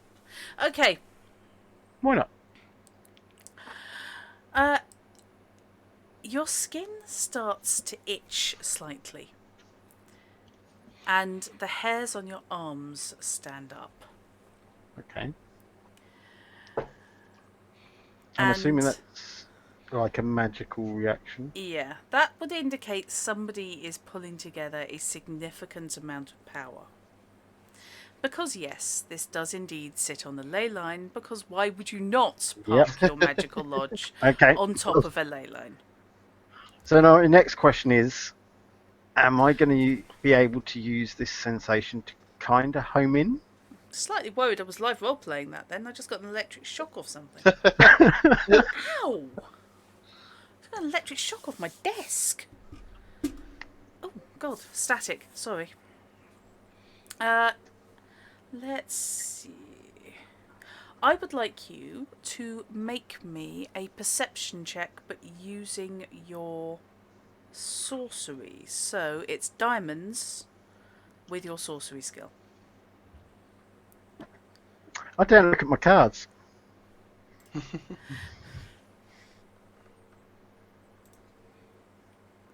Oh. Nah, Well, that could be worse. Okay. could be a lot worse. Ahead of you and slightly to the left. So basically, if you follow the corridor ahead and then it turns left, it's one of those doors. Do I hear anything? Nope. Or just the sensation is just growing? The sensation is indeed growing. Does it ease at all when I pass any of the doors? Nope. It's getting. I don't want. It's getting louder to your perception. It's not that you can hear it; you can feel it. Something is coming together, and it's quite big. Quite big or quite close? Hard to tell. This is the problem. I don't want to be starting knocking down people's doors. This one is small. This one is far away. So, are you headed towards where you can sense it coming from? Yes. How fast? Reasonably quick walk. Quick walk. Right Yeah. then. Okay. Put there. So, you feel something come to a head. And ahead of you, no pun intended, you sense before you see it, which gives you just enough time to hurl yourself back out round the corner. The explosion, which is fire gusting out, taking the door with it, of the second door round the corner. punching the door off its hinges and embedding it in the wall opposite.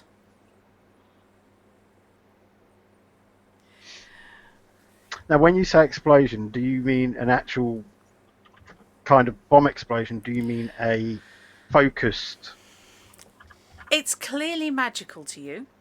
Yeah, because I'm just wondering if it's worth me just trying to peek my head round, because I don't know quite if it was a intended blast for anyone that may have been approaching, or if it was just an explosion. If that makes sense. Well, if it was intended for anyone approaching, then they really put some effort into seeing you were coming. And you didn't see anybody else on this floor. No, but you did say there were possibly bells or talking tubes. Yeah, that's true. As far as you know, it was not triggered by you. You certainly didn't notice that you triggered anything. And you weren't really close to the door when it went off. The room beyond is awash with fire. It also, however, is awash with spinning, screaming, ghostly forms, which twirl in and out of the doorway before gradually evaporating in a foul-smelling haze. Now, a sorcery skill, well, check, might be appropriate at this stage. Yeah. I'm also wondering if my forces of nature come into play. Yes. Because that's a specialisation. It is, yeah. Go for it. Do I still need diamonds? You need whatever the sorcery skill actually uses, which is... Because that's the list I diamonds. currently don't have to have. Yes, diamonds. Did you draw up again? I did. You did, okay. Just recall. So with a specialisation... That puts you up one level. Yeah, but does that allow me to lay 2? What does that put up to? Puts it up to great, doesn't it? Yeah. Yeah. So I'll put in the diamond. Mhm.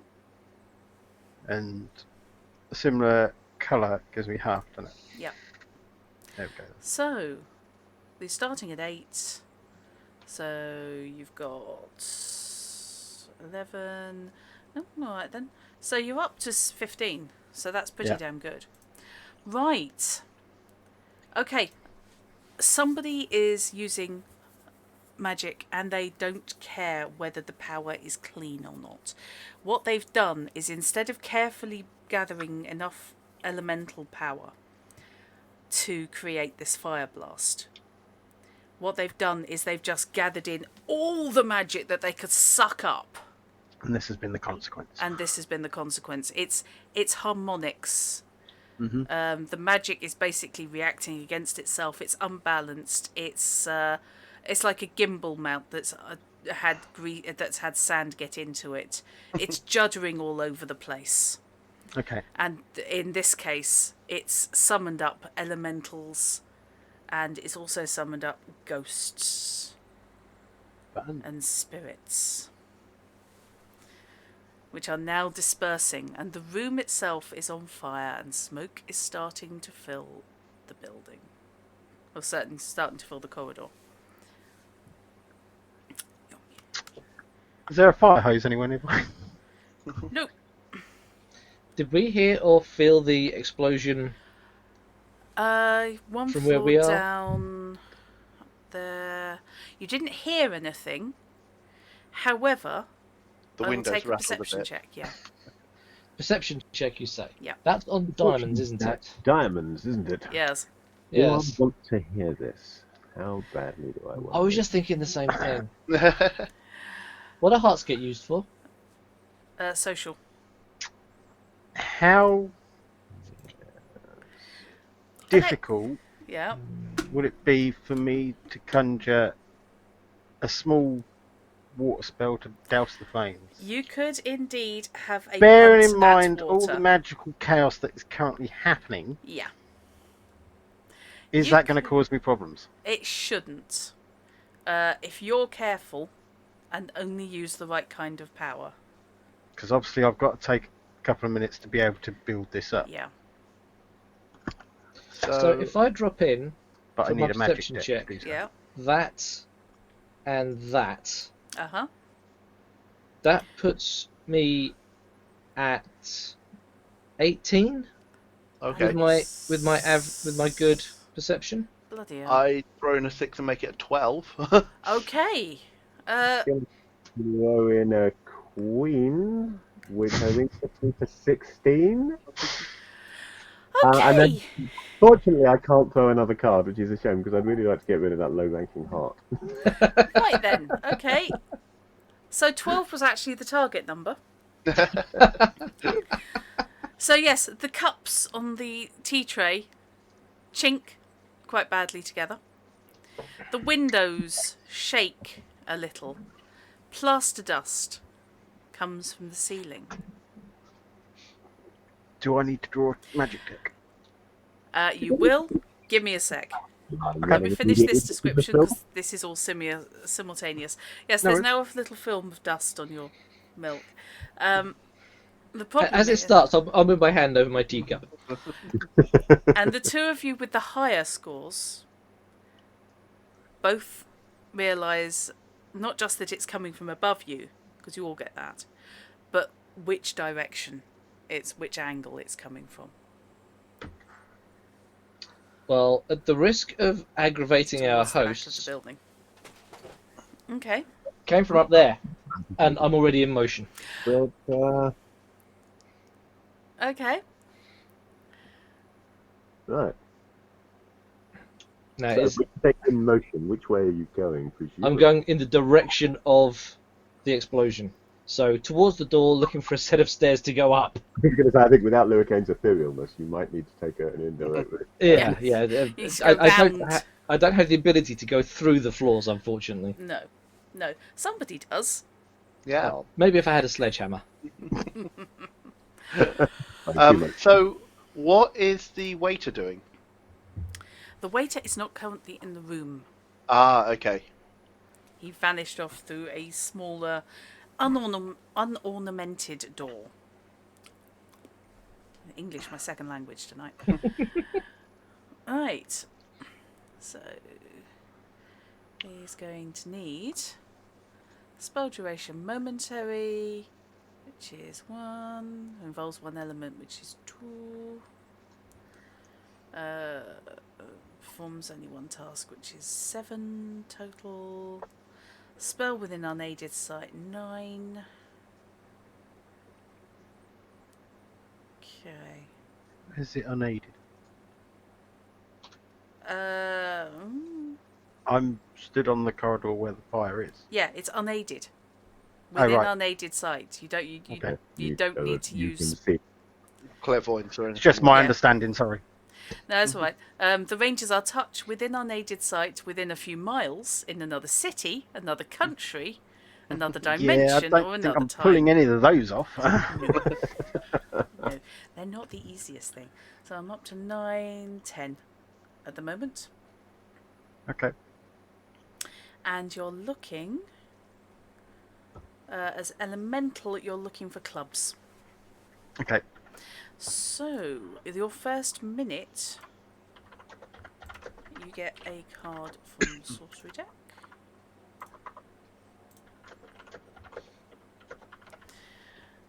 I don't know what that is. Yeah, that's not going to help.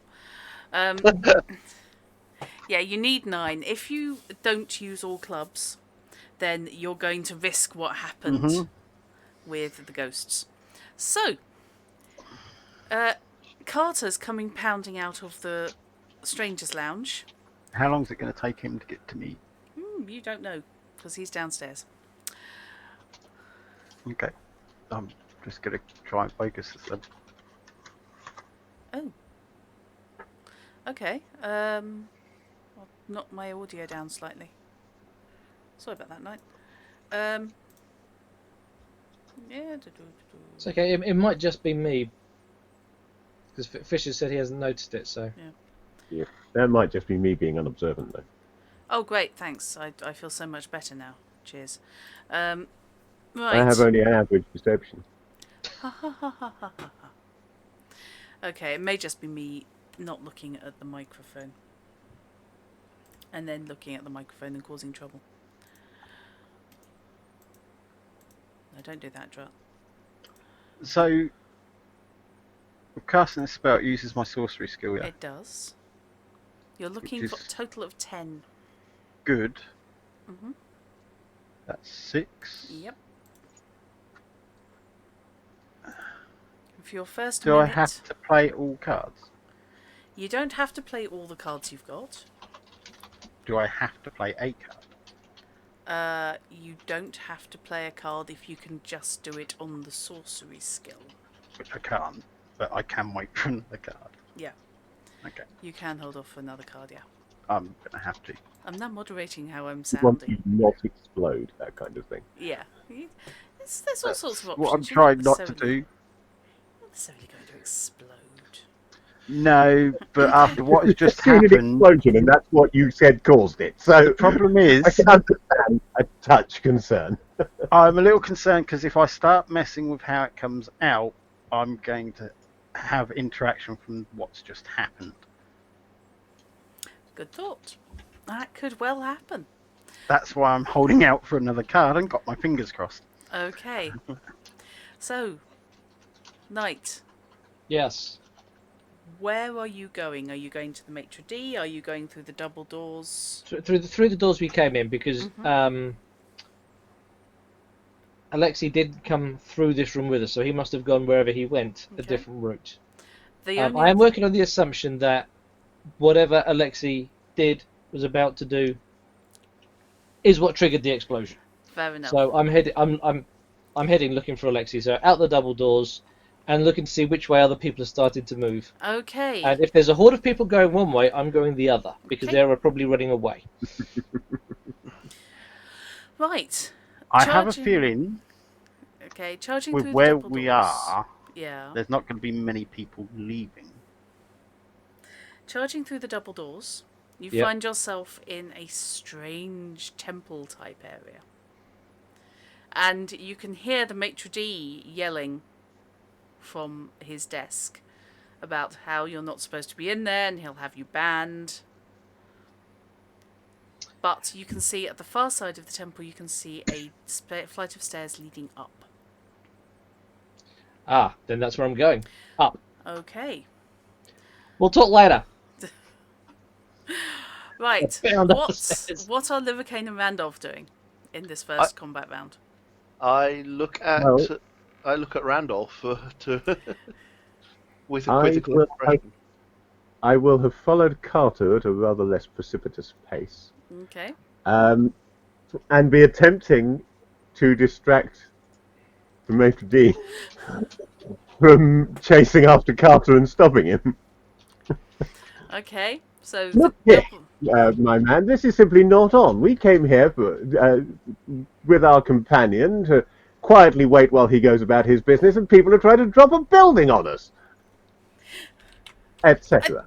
I think you'll find that this is members only beyond that point, and your I wasn't beyond that point. I was in your stranger's room, and somebody dropped half a ceiling in my cup of tea. Please be reasonable.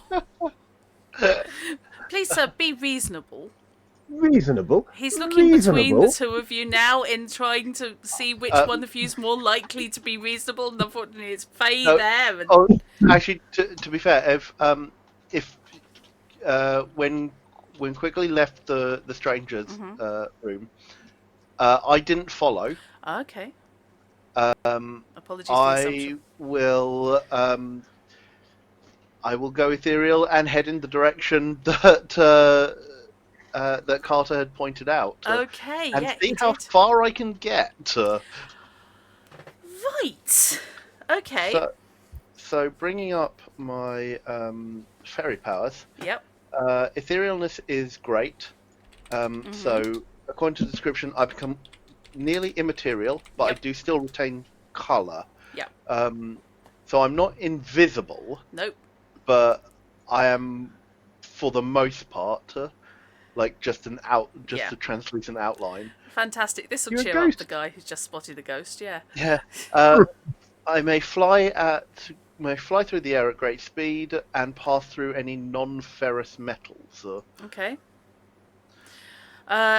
You can make it through the plaster ceiling. Mhm. You're going through wood. You have to wriggle a little bit because there are nails in the joists. Yeah. But it's a little bit like squeezing through a fence. You know, you angle it right and you're okay. Yeah, it's the cartoon thing of like, I go flat 2D and go Yeah. up through the floorboard. Yes! Okay, yeah, you can poke your head up through the carpeting on the upper floor as Randolph's arguing with the maitre d'. And Carter is pounding up the stairs. So Carter is basically going to make it up the stairs at not a million miles off the same time, i.e. the end of this round, that your head pops up Yeah. through the carpet. You can run past Lidocane's head. And I shall pray I'm not wearing steel-toe cap boots as I run through him. No, unfortunately your aglets are aluminium. And at the end of this round, you can draw another magic card. So I will deal you another card. Smoke is starting to fill this whole corridor. Because fire extinguishers weren't necessarily a thing, were they? Not really. No, buckets were. Yes. Yes. said I It needed wouldn't clubs. surprise me if there are buckets of sand. Yeah, I was just thinking, Or- these people deal with the elements. There's bound to be a sand bucket somewhere. yeah.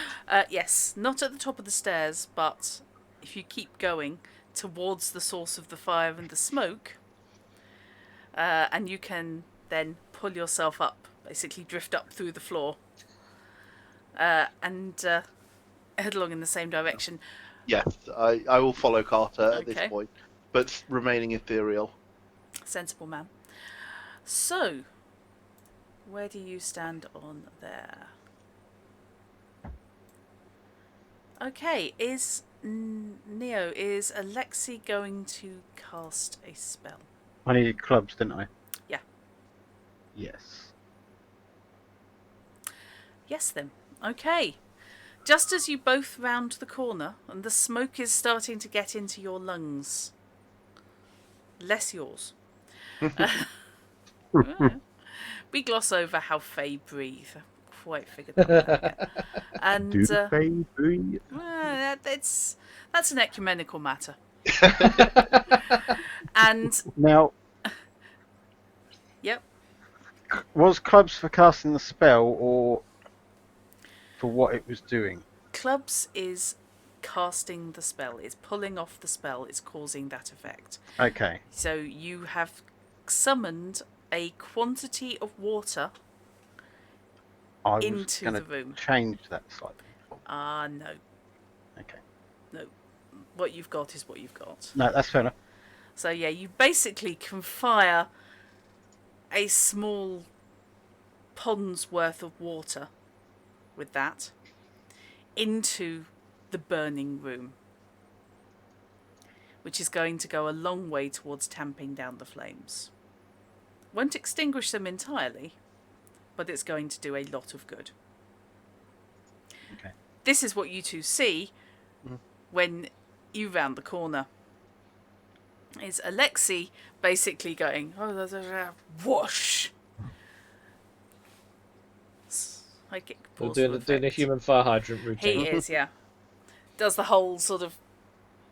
I can. Cat me, have me. Ah! Yes. Come me. And shoots a load of water, far more than his hands could possibly hold, into the room that is the source of the flames. Around you, doors are are starting to open with, I say, what's going on? Right, I'm running to the first fire bucket I see, Okay. grabbing it, and Now the hopefully flames aren't... targeting over the base of one of the bigger areas of flame. Yeah, now that the flames are no longer pushing out of the door, thanks to the large amount of water already on them, you can indeed go past the door and there's a fire bucket at the far corner, grab that, Brilliant. lob that in. How many stories is this building? It is at least 3, but you're not sure of the height of the Right. floors. And, yeah, I will take... Actually, no, I'll just let you do it, because you can see where the fire is based. So, yeah, you can lob the bucket of dampened sand in. And More buckets would be good. Yeah. If someone wants to help. Yes, saying that very loudly. Yeah. Around you, you can hear running footsteps. Most of them are leaving, but you can also hear some footsteps running towards you, and one of the servants comes in with another large bucket and adds his contribution. So between the 3 of you, you can basically get the fire down to a manageable level. Excellent. Which When you say reveal... manageable, smouldering. how much of the room, at a glance, how much of the room is destroyed? I'm looking for maybe a rug that I can pick up and throw over any remaining bits of fire and just stomp on it. Actually, yeah, the rug you can. Bedding and the curtains are gone.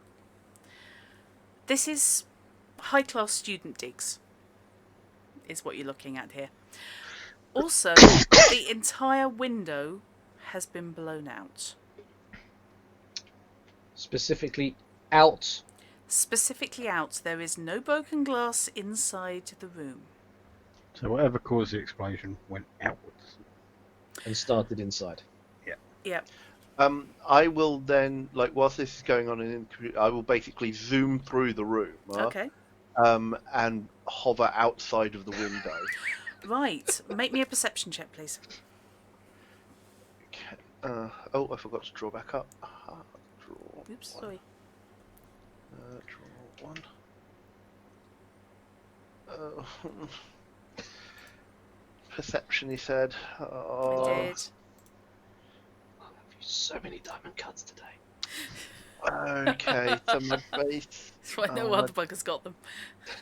No, I have. It's just. Oh, fine. So my base is 6, and I throw that. Okay. Yeah. Right. There are gardens, which in central London even now is quite uncommon. There are fairly extensive grounds stretching out behind the colonnades. At the far end of the garden, you see a figure athletically leaping the wall. Out and then out of sight. Can I get any details about build? Yes. Wearing a long black cloak. Long black coat. It's not the freaking hooded claw. Big build. And very tall. Okay. I am going to maintain a good height and basically fly after this guy. Okay. Obviously, because I'm not completely invisible, I will use whatever I can to, block or shield view. But I'm hoping that nobody is looking up. Yeah, to be honest, that's not really something that happens a lot. Exactly. It's a mad flying fae over the top of their heads. Exactly. So I am going to attempt to follow him as far as I can. Okay. I will take another perception check, please, and an etherealness check. Oh, jeez. One of those will probably be good. Let me just recall that. Yeah, okay. Okay, etherealness is spades. Yep. Come on, computer. Right, etherealness is spades. and great. I'm going to be nice, and I will ask for an etherealness check first. Okay. That's 9. Okay. I will throw that 9 in and make it a 17. Okay. Actually, I'll throw that 3 in as well. So make it 18. Okay, not a problem. And then I'll draw 2. And then perception, you said? Yeah. He's gone over a 7-foot wall. Basically, you have you've briefly lost sight of him. This is to regain him. So I will make that an 11, which I think is the best I can do. Okay. Right. So, using your Fey heritage, you streak down the garden, zipping around trees to interrupt people's lines of sight. And you get a view of him jogging through the garden opposite and hopping over the fence. He seems to be doing a slight Shaun of the Dead. Right. Going up and over and round. Hot fuzz, isn't it? Yeah. So yeah, I will basically, for as long as I can keep him in sight, I will keep going. Okay. Let's give him. Drutty needs a hand. Shut up. I will be right back. Okay. Right. So that is okay.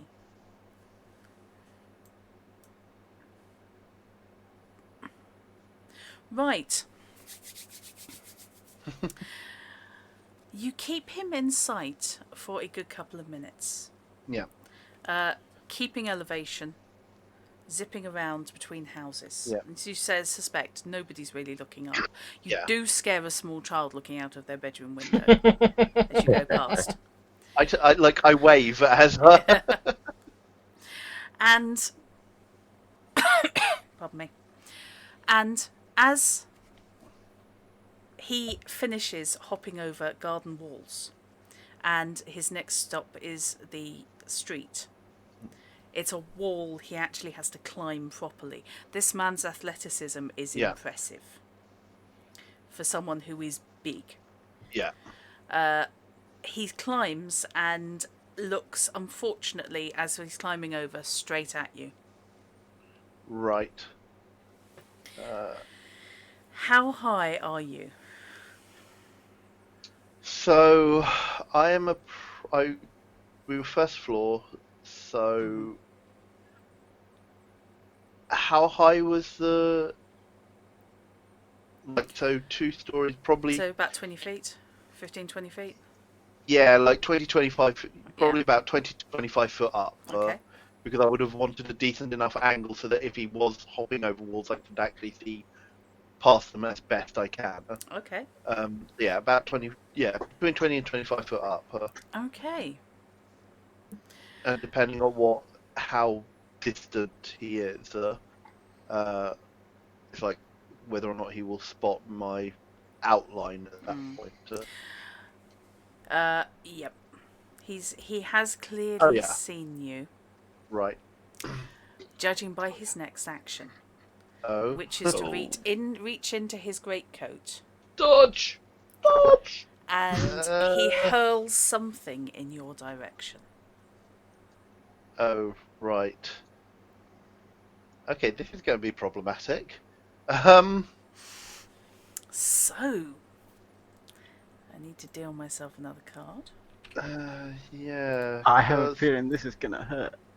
I think this is going to hurt a lot.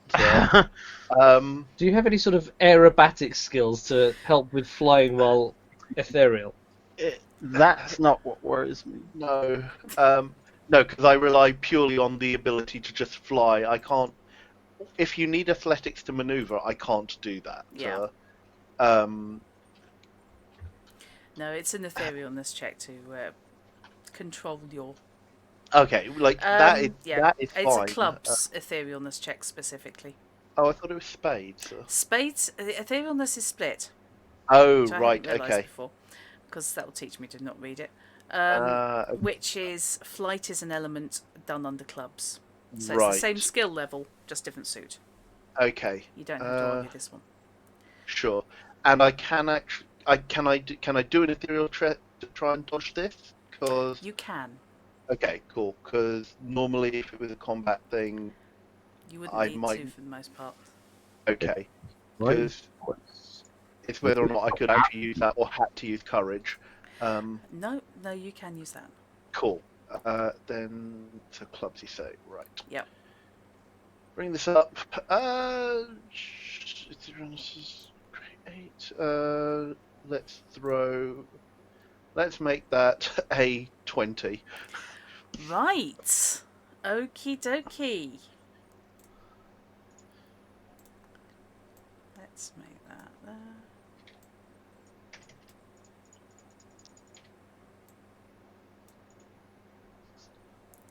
And let's double check his numbers. Oh dear. So that is an 11, 12, 13.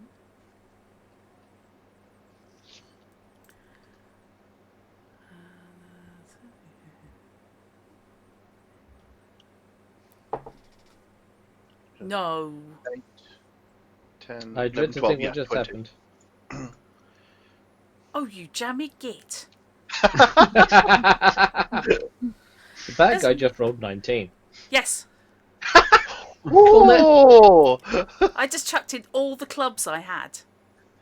And because Oh. this isn't his specialised area, he has a good athletics Oh, for throwing phew! weapons. Because I was debating.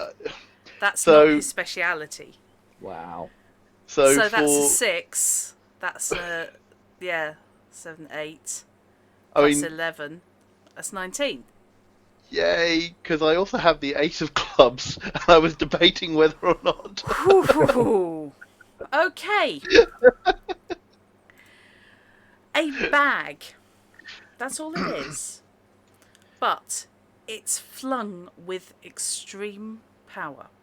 Hmm. It's about yay big, and you get a very clear view of it as you turn your head and it goes straight past your eyes. Right. But for all it is small, it almost knocks you out of the sky with the sheer feeling of nausea. Right. It's not much, but there's cold iron in there. Yeah. Certainly not enough to fill even a bag that much. But there is something in there that if it had hit you, it would have stood a chance of taking you down. Wow. Basically, like cold iron, caltrops, or buckshot. Yeah, it's I know what it is, which is basically there is sand in these things for the weight, and then Yeah. it's mixed in with iron filings, Yeah. Makes sense. which are weapons I designed for this guy, and I thought that'd be quite fun. No, that's neat. Yeah, because they go a hell of a way. Yeah. So, yeah, you almost lose your etherealness and drop several feet, but yeah, it's basically just Yeah, I always straight like in front of her. Yeah, and Straight in regain, front- and then yeah. and then regain. Yeah. And the bag goes hurtling off somewhere in that direction, lands in someone's garden. And by the time you've sorted yourself out, the guy's gone. Okay. I can't attempt a perception check to try and. You can try, yeah. Okay. So that is I get a 16. Okay. I actually have to take another 3 cards because this is an opposed check now. Because he knows you're there. Yeah. Whew. Hello. That's Okay, an so I'll interesting shuffle. hand. Right, let's try that again, shall we?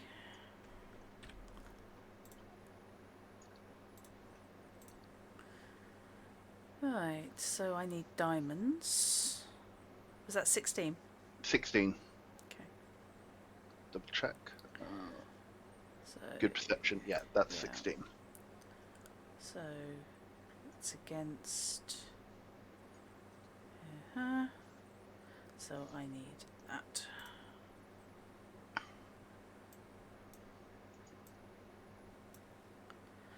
Which unfortunately is going to outweigh your 16. Sure. Right. You look around and you half follow with your eyes someone who looks about right, Right. and then you realise that no, that's not the guy you were looking at. And suddenly there is a whole street filled with men in black coats. Mm. And you Is this like the Thomas Crown affair? Yeah. Yeah. Yes. Suddenly there's always baskets everywhere. Who knows what's going on? Okay. Whereabouts have I got to at this point? Let me just go back to the map, which I know is modern day, but bite me. You are all the way back down there. So you're now you're past Horse Guards now. You're not past Horse Guards Road, so Great George Street. Okay. Because the Imperial War Museum is not actually there Not yet, there but they're yet. close enough. Yeah. But you're level with that. Okay, right. Yeah. It's too difficult to tell because it's still a relatively busy area, and it's not exactly criminal underworld. No. Barring the politicians, but Well, yes, yes. I mean, there are, they're obviously the biggest swindlers in the entire country are resident in this area, but yeah. You are basically, you're just up the road from Buckingham Palace, for goodness sake. Yeah. Okay, I'm going to leave you there, sure. and you can decide what you're going to do next. Mm-hmm. Meanwhile, back in the room, I'll get rid of that. Back in the smoky remnants of the room, you've now got rubberneckers outside, gentlemen of clearly magical persuasion. You can tell by the excessively ornate clothes they're wearing, and preponderance of silver jewellery.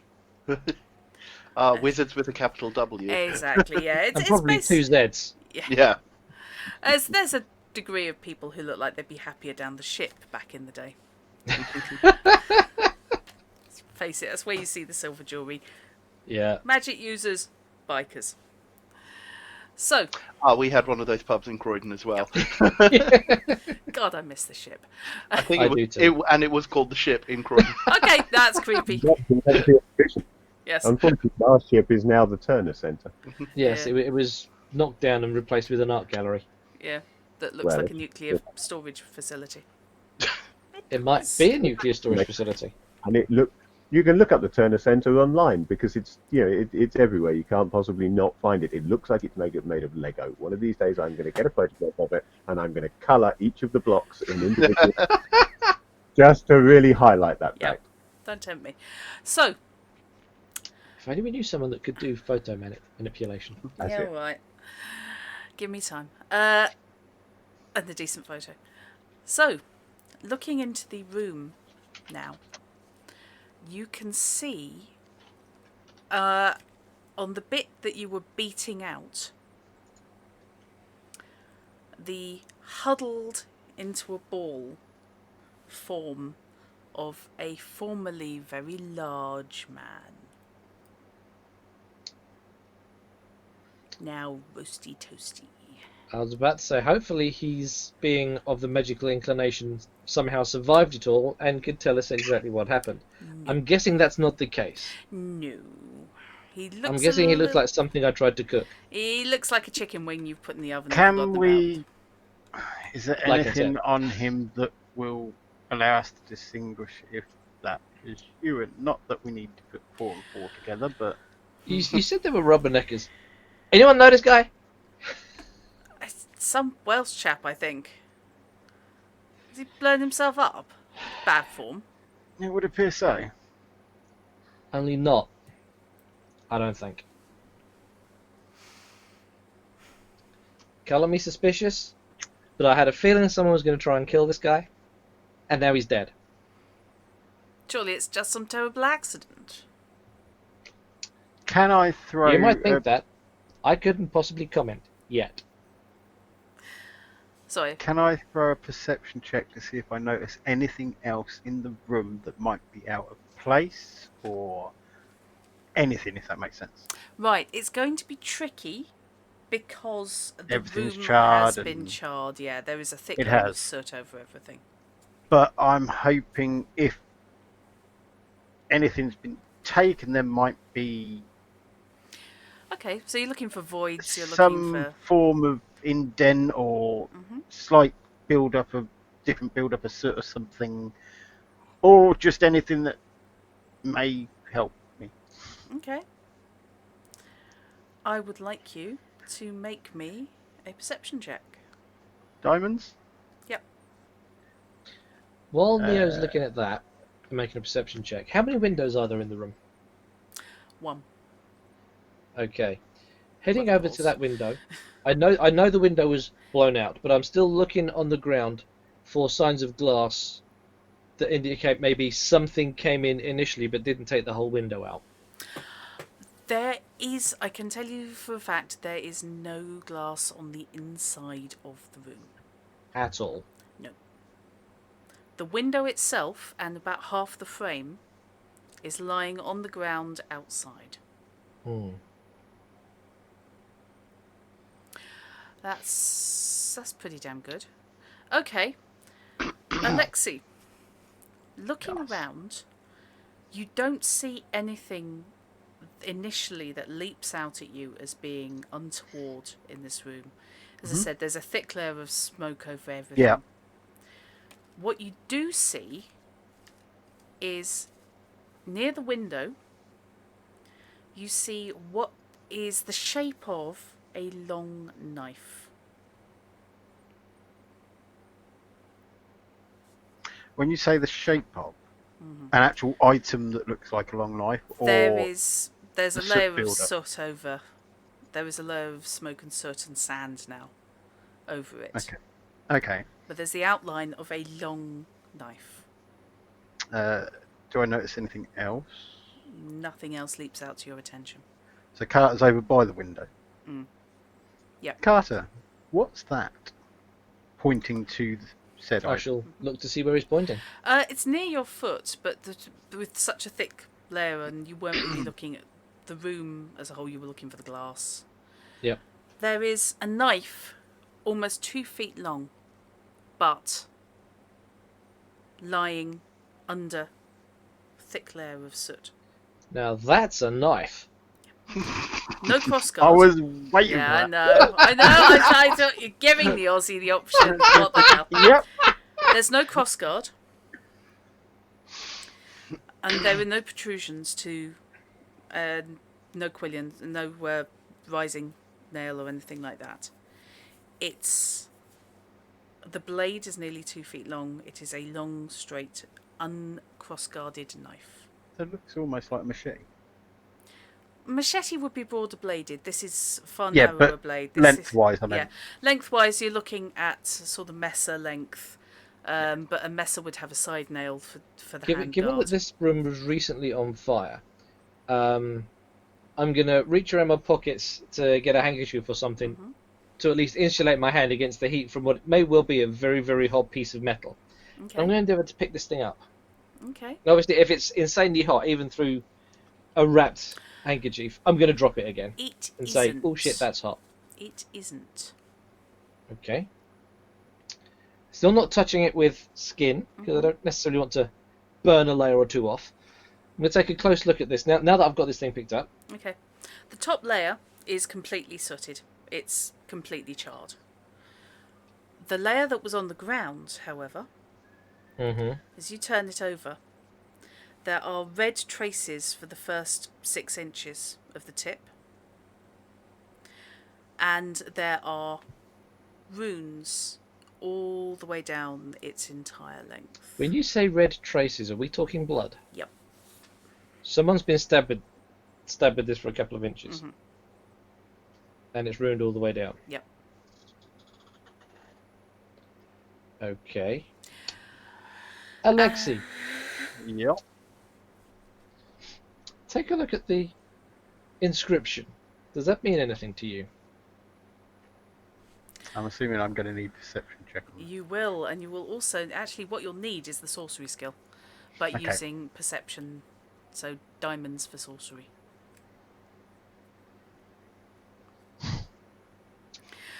What's Luricane doing? So at this point, Luricane is going to fly back, but I'm going to come around. I'm going to kind of like head down towards the gardens, and basically come around and then rematerialize before the street and emerge onto Birdcage Walk, and actually just lean up against the inside of one of the columns. Okay. And wait for other folk, at least for the time being. Okay. That's cool. What did you get? Same colour, different suit is half, yeah. Mm-hmm. Yes. And with good, can I lay 2? Yep. Then a different suit is 1 in it. Yep. If it's a different colour, Yeah, different colour is 1. Then that is all I can do. Okay. So that is 6, 7, and you're working off a sorcery of good. 6, yeah. So you got 13, which is okay. This isn't your tradition. What this is a magical artifact that a mage, a sorcerer, could use to store spells in, or to store a magical effect in, to be triggered under specific circumstances. It would take a sorcerer to use. And although the runes are clearly of a magical tradition, it's not yours. So you're not sure what the intent would be. Okay. Obviously, having looked at the runes, I noticed the blood, yes? Yes. There is indeed blood on them. Is it possible to inspect the body a little bit and see if there's any stab wound? The body, unfortunately, just charred beyond... is just charred. It is just curled into a ball and charred. Well, that's what I wondered. I didn't know if it'd be a slot anywhere that I could distinguish. No. Not that you can see. So in reference to Carter's question, that is a dangerous bit of kit. Or at least was. Yeah. It now there's no seems telling inert. it still couldn't be. It's used to store spells. Yeah. It's done whatever it was designed to do. Doesn't mean it couldn't be refilled. So, question for you then, Alexei. Suppose this had an forgive me for not using the right words. Let's assume I know absolutely nothing about magic. Because I know absolutely nothing about magic. Aha, fair assumptions. Yep. Suppose that this knife had a bomb spell bound to it, whatever you guys do with it, to be triggered on plunging it into someone's body. So if this was, say, a thrown weapon, it has no quillins, reasonably balanced, could be thrown, despite its length. If I was to throw that, hit the target, and then it blow up, is that possible? Is that a possible trigger you could put into this thing? As far as Alexei knows, yes, you wouldn't know how to do Yeah. it, but it's not outside the realms of possibility. So it's possible that whoever It's did possible. threw it, it hit the target, and the explosion removed it from the target, dropping it over the other side of the room. Physics being a thing. At this point, the maitre d' has finally had enough of Randolph's shit. Although, I wondered how long that might take. yes, although to be honest, Randolph has outclassed him for several minutes, and eventually he basically shoves you to one side.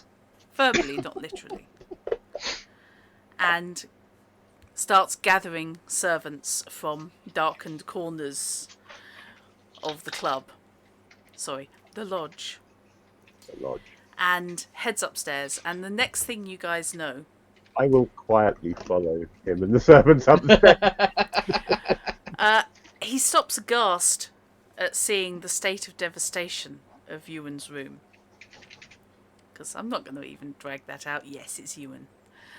I got guess that from the Welsh person. And then orders everybody who is not an accredited member of the lodge to leave.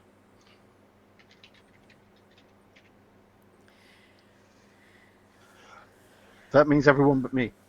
Yeah. Right. Although he quite obviously, quite clearly like you to get lost as well, but he can't actually say so. Not going to happen. Blade Not up the yet. sleeve of my coat, I'm leaving. Okay, so stealth check then of some description. Stealth, you say? Yes. Where's the maitre d' shouting from? The corner. At So he great, can't see Knight in the room. Yep, sleight of hand is covered by stealth. That's at club. great, how But many there are cards can other I put in? Rubberneckers looking in. 3 if you've 3. got great. Okay, All the cards. we'll pop that one in. And I will say, this is We'll pretty pop much that the one in. last of the... So blimey. And just to give it an extra point, we'll put that one in. Right. Not even going to bother. He's making sure he leaves with that knife. Yeah, I'm leaving with the knife. He stretches, scratches his wrist, adjusts his cuff, And it disappears. and then heads out. And then mop my the brow corridor. with the handkerchief and put that back in my pocket. Yeah. And, head out past the Rubberneckers, past the staff who are now alternately trying to calm the residents and basically usher you out because you're in the inner sanctum you're not supposed to Yeah. be. And So I'm quite happy to be ushered. Yes. I'm leaving And out. I've got what I can't came do a for. lot about Alexei, but they can deal with the rest of you. And Carter and Randolph, who can now see the stain of devastation, but not the details, are hustled down the stairs and out the front door with the minimum of politeness. And then the doors are firmly closed. As we're being ushered, Uh-huh. what? It's still relatively early, isn't it? It is, yeah. It's about, I don't know, about 2 o'clock in the afternoon by this point. So, you know, as you were whiffling for quite a long time at each other.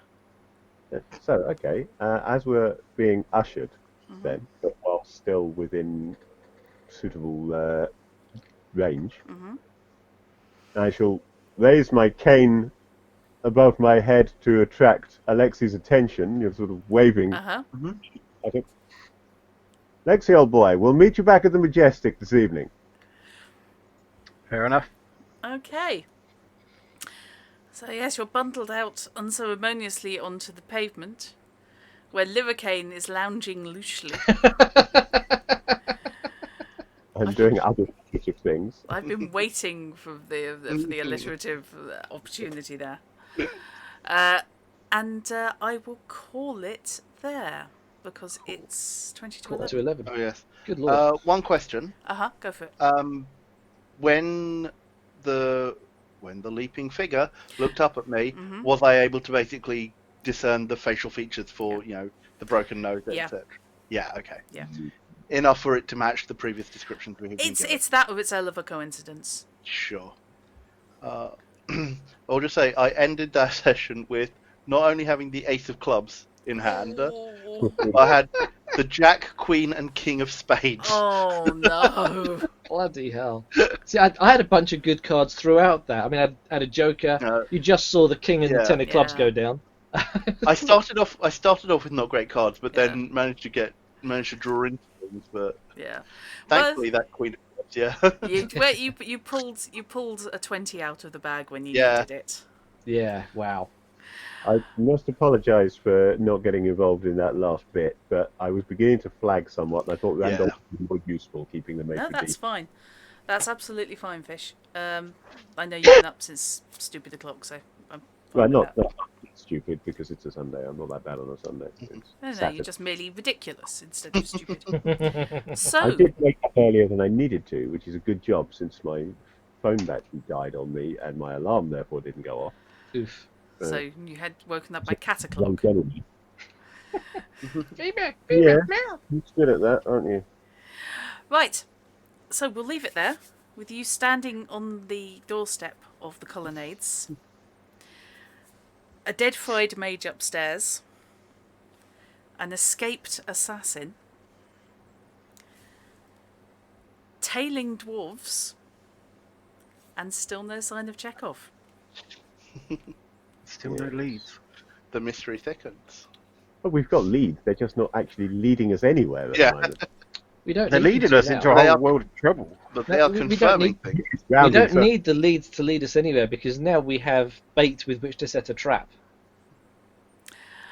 Aha. Possibly. Not that I'm looking in any sort of fey direction at all, Yeah. but our assassin knows what you look like. Oh, yeah, that's No, true. vaguely what I look like. Yeah, I said I was flagging, didn't I? I should have twigged that one. Yeah. Yeah, I would. That's definitely. He saw you clear enough to put a very close shot at you with that bag of nasty. He knows what your cartoon outline looks like. Yes. Did he have a broken nose? Yes. Thought he might. Um, Oh, I'd love to break that again for him. Perhaps you will get the chance.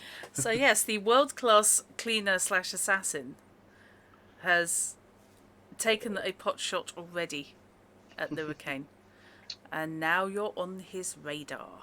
Yeah. Right. So, 3 weeks time then. Sure.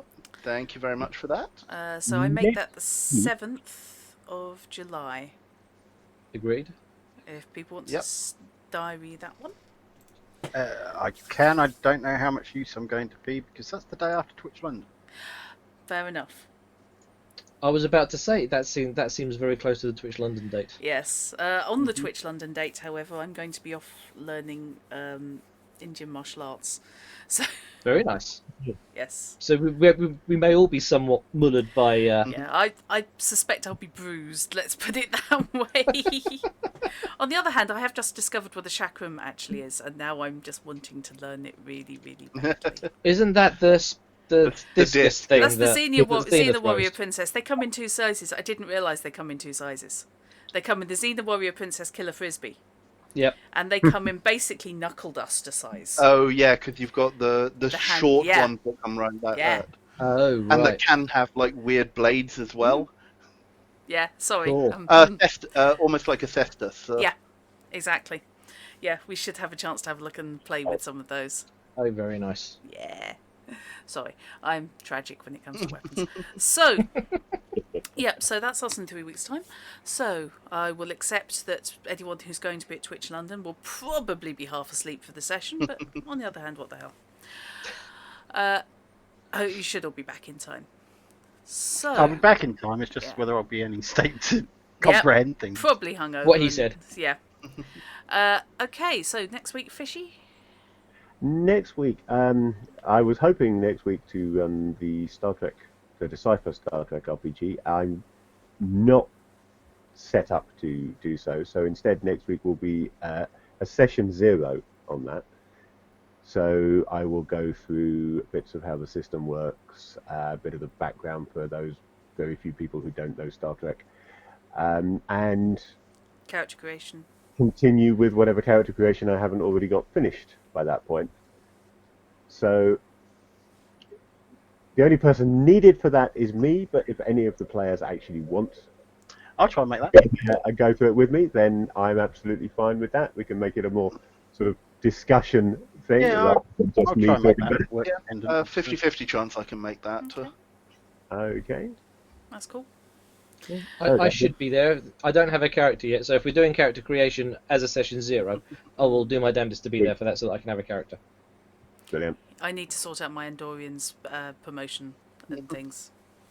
So, we will call it there. And thank you very much for watching. I hope everyone's enjoying it. I hope I'm not playing too fast and loose with the system. I think I'm doing okay. And I'm really enjoying running for you guys. This is a lot of fun. This is a lot of fun indeed. So thank you and good night. Night all. Right. Good night.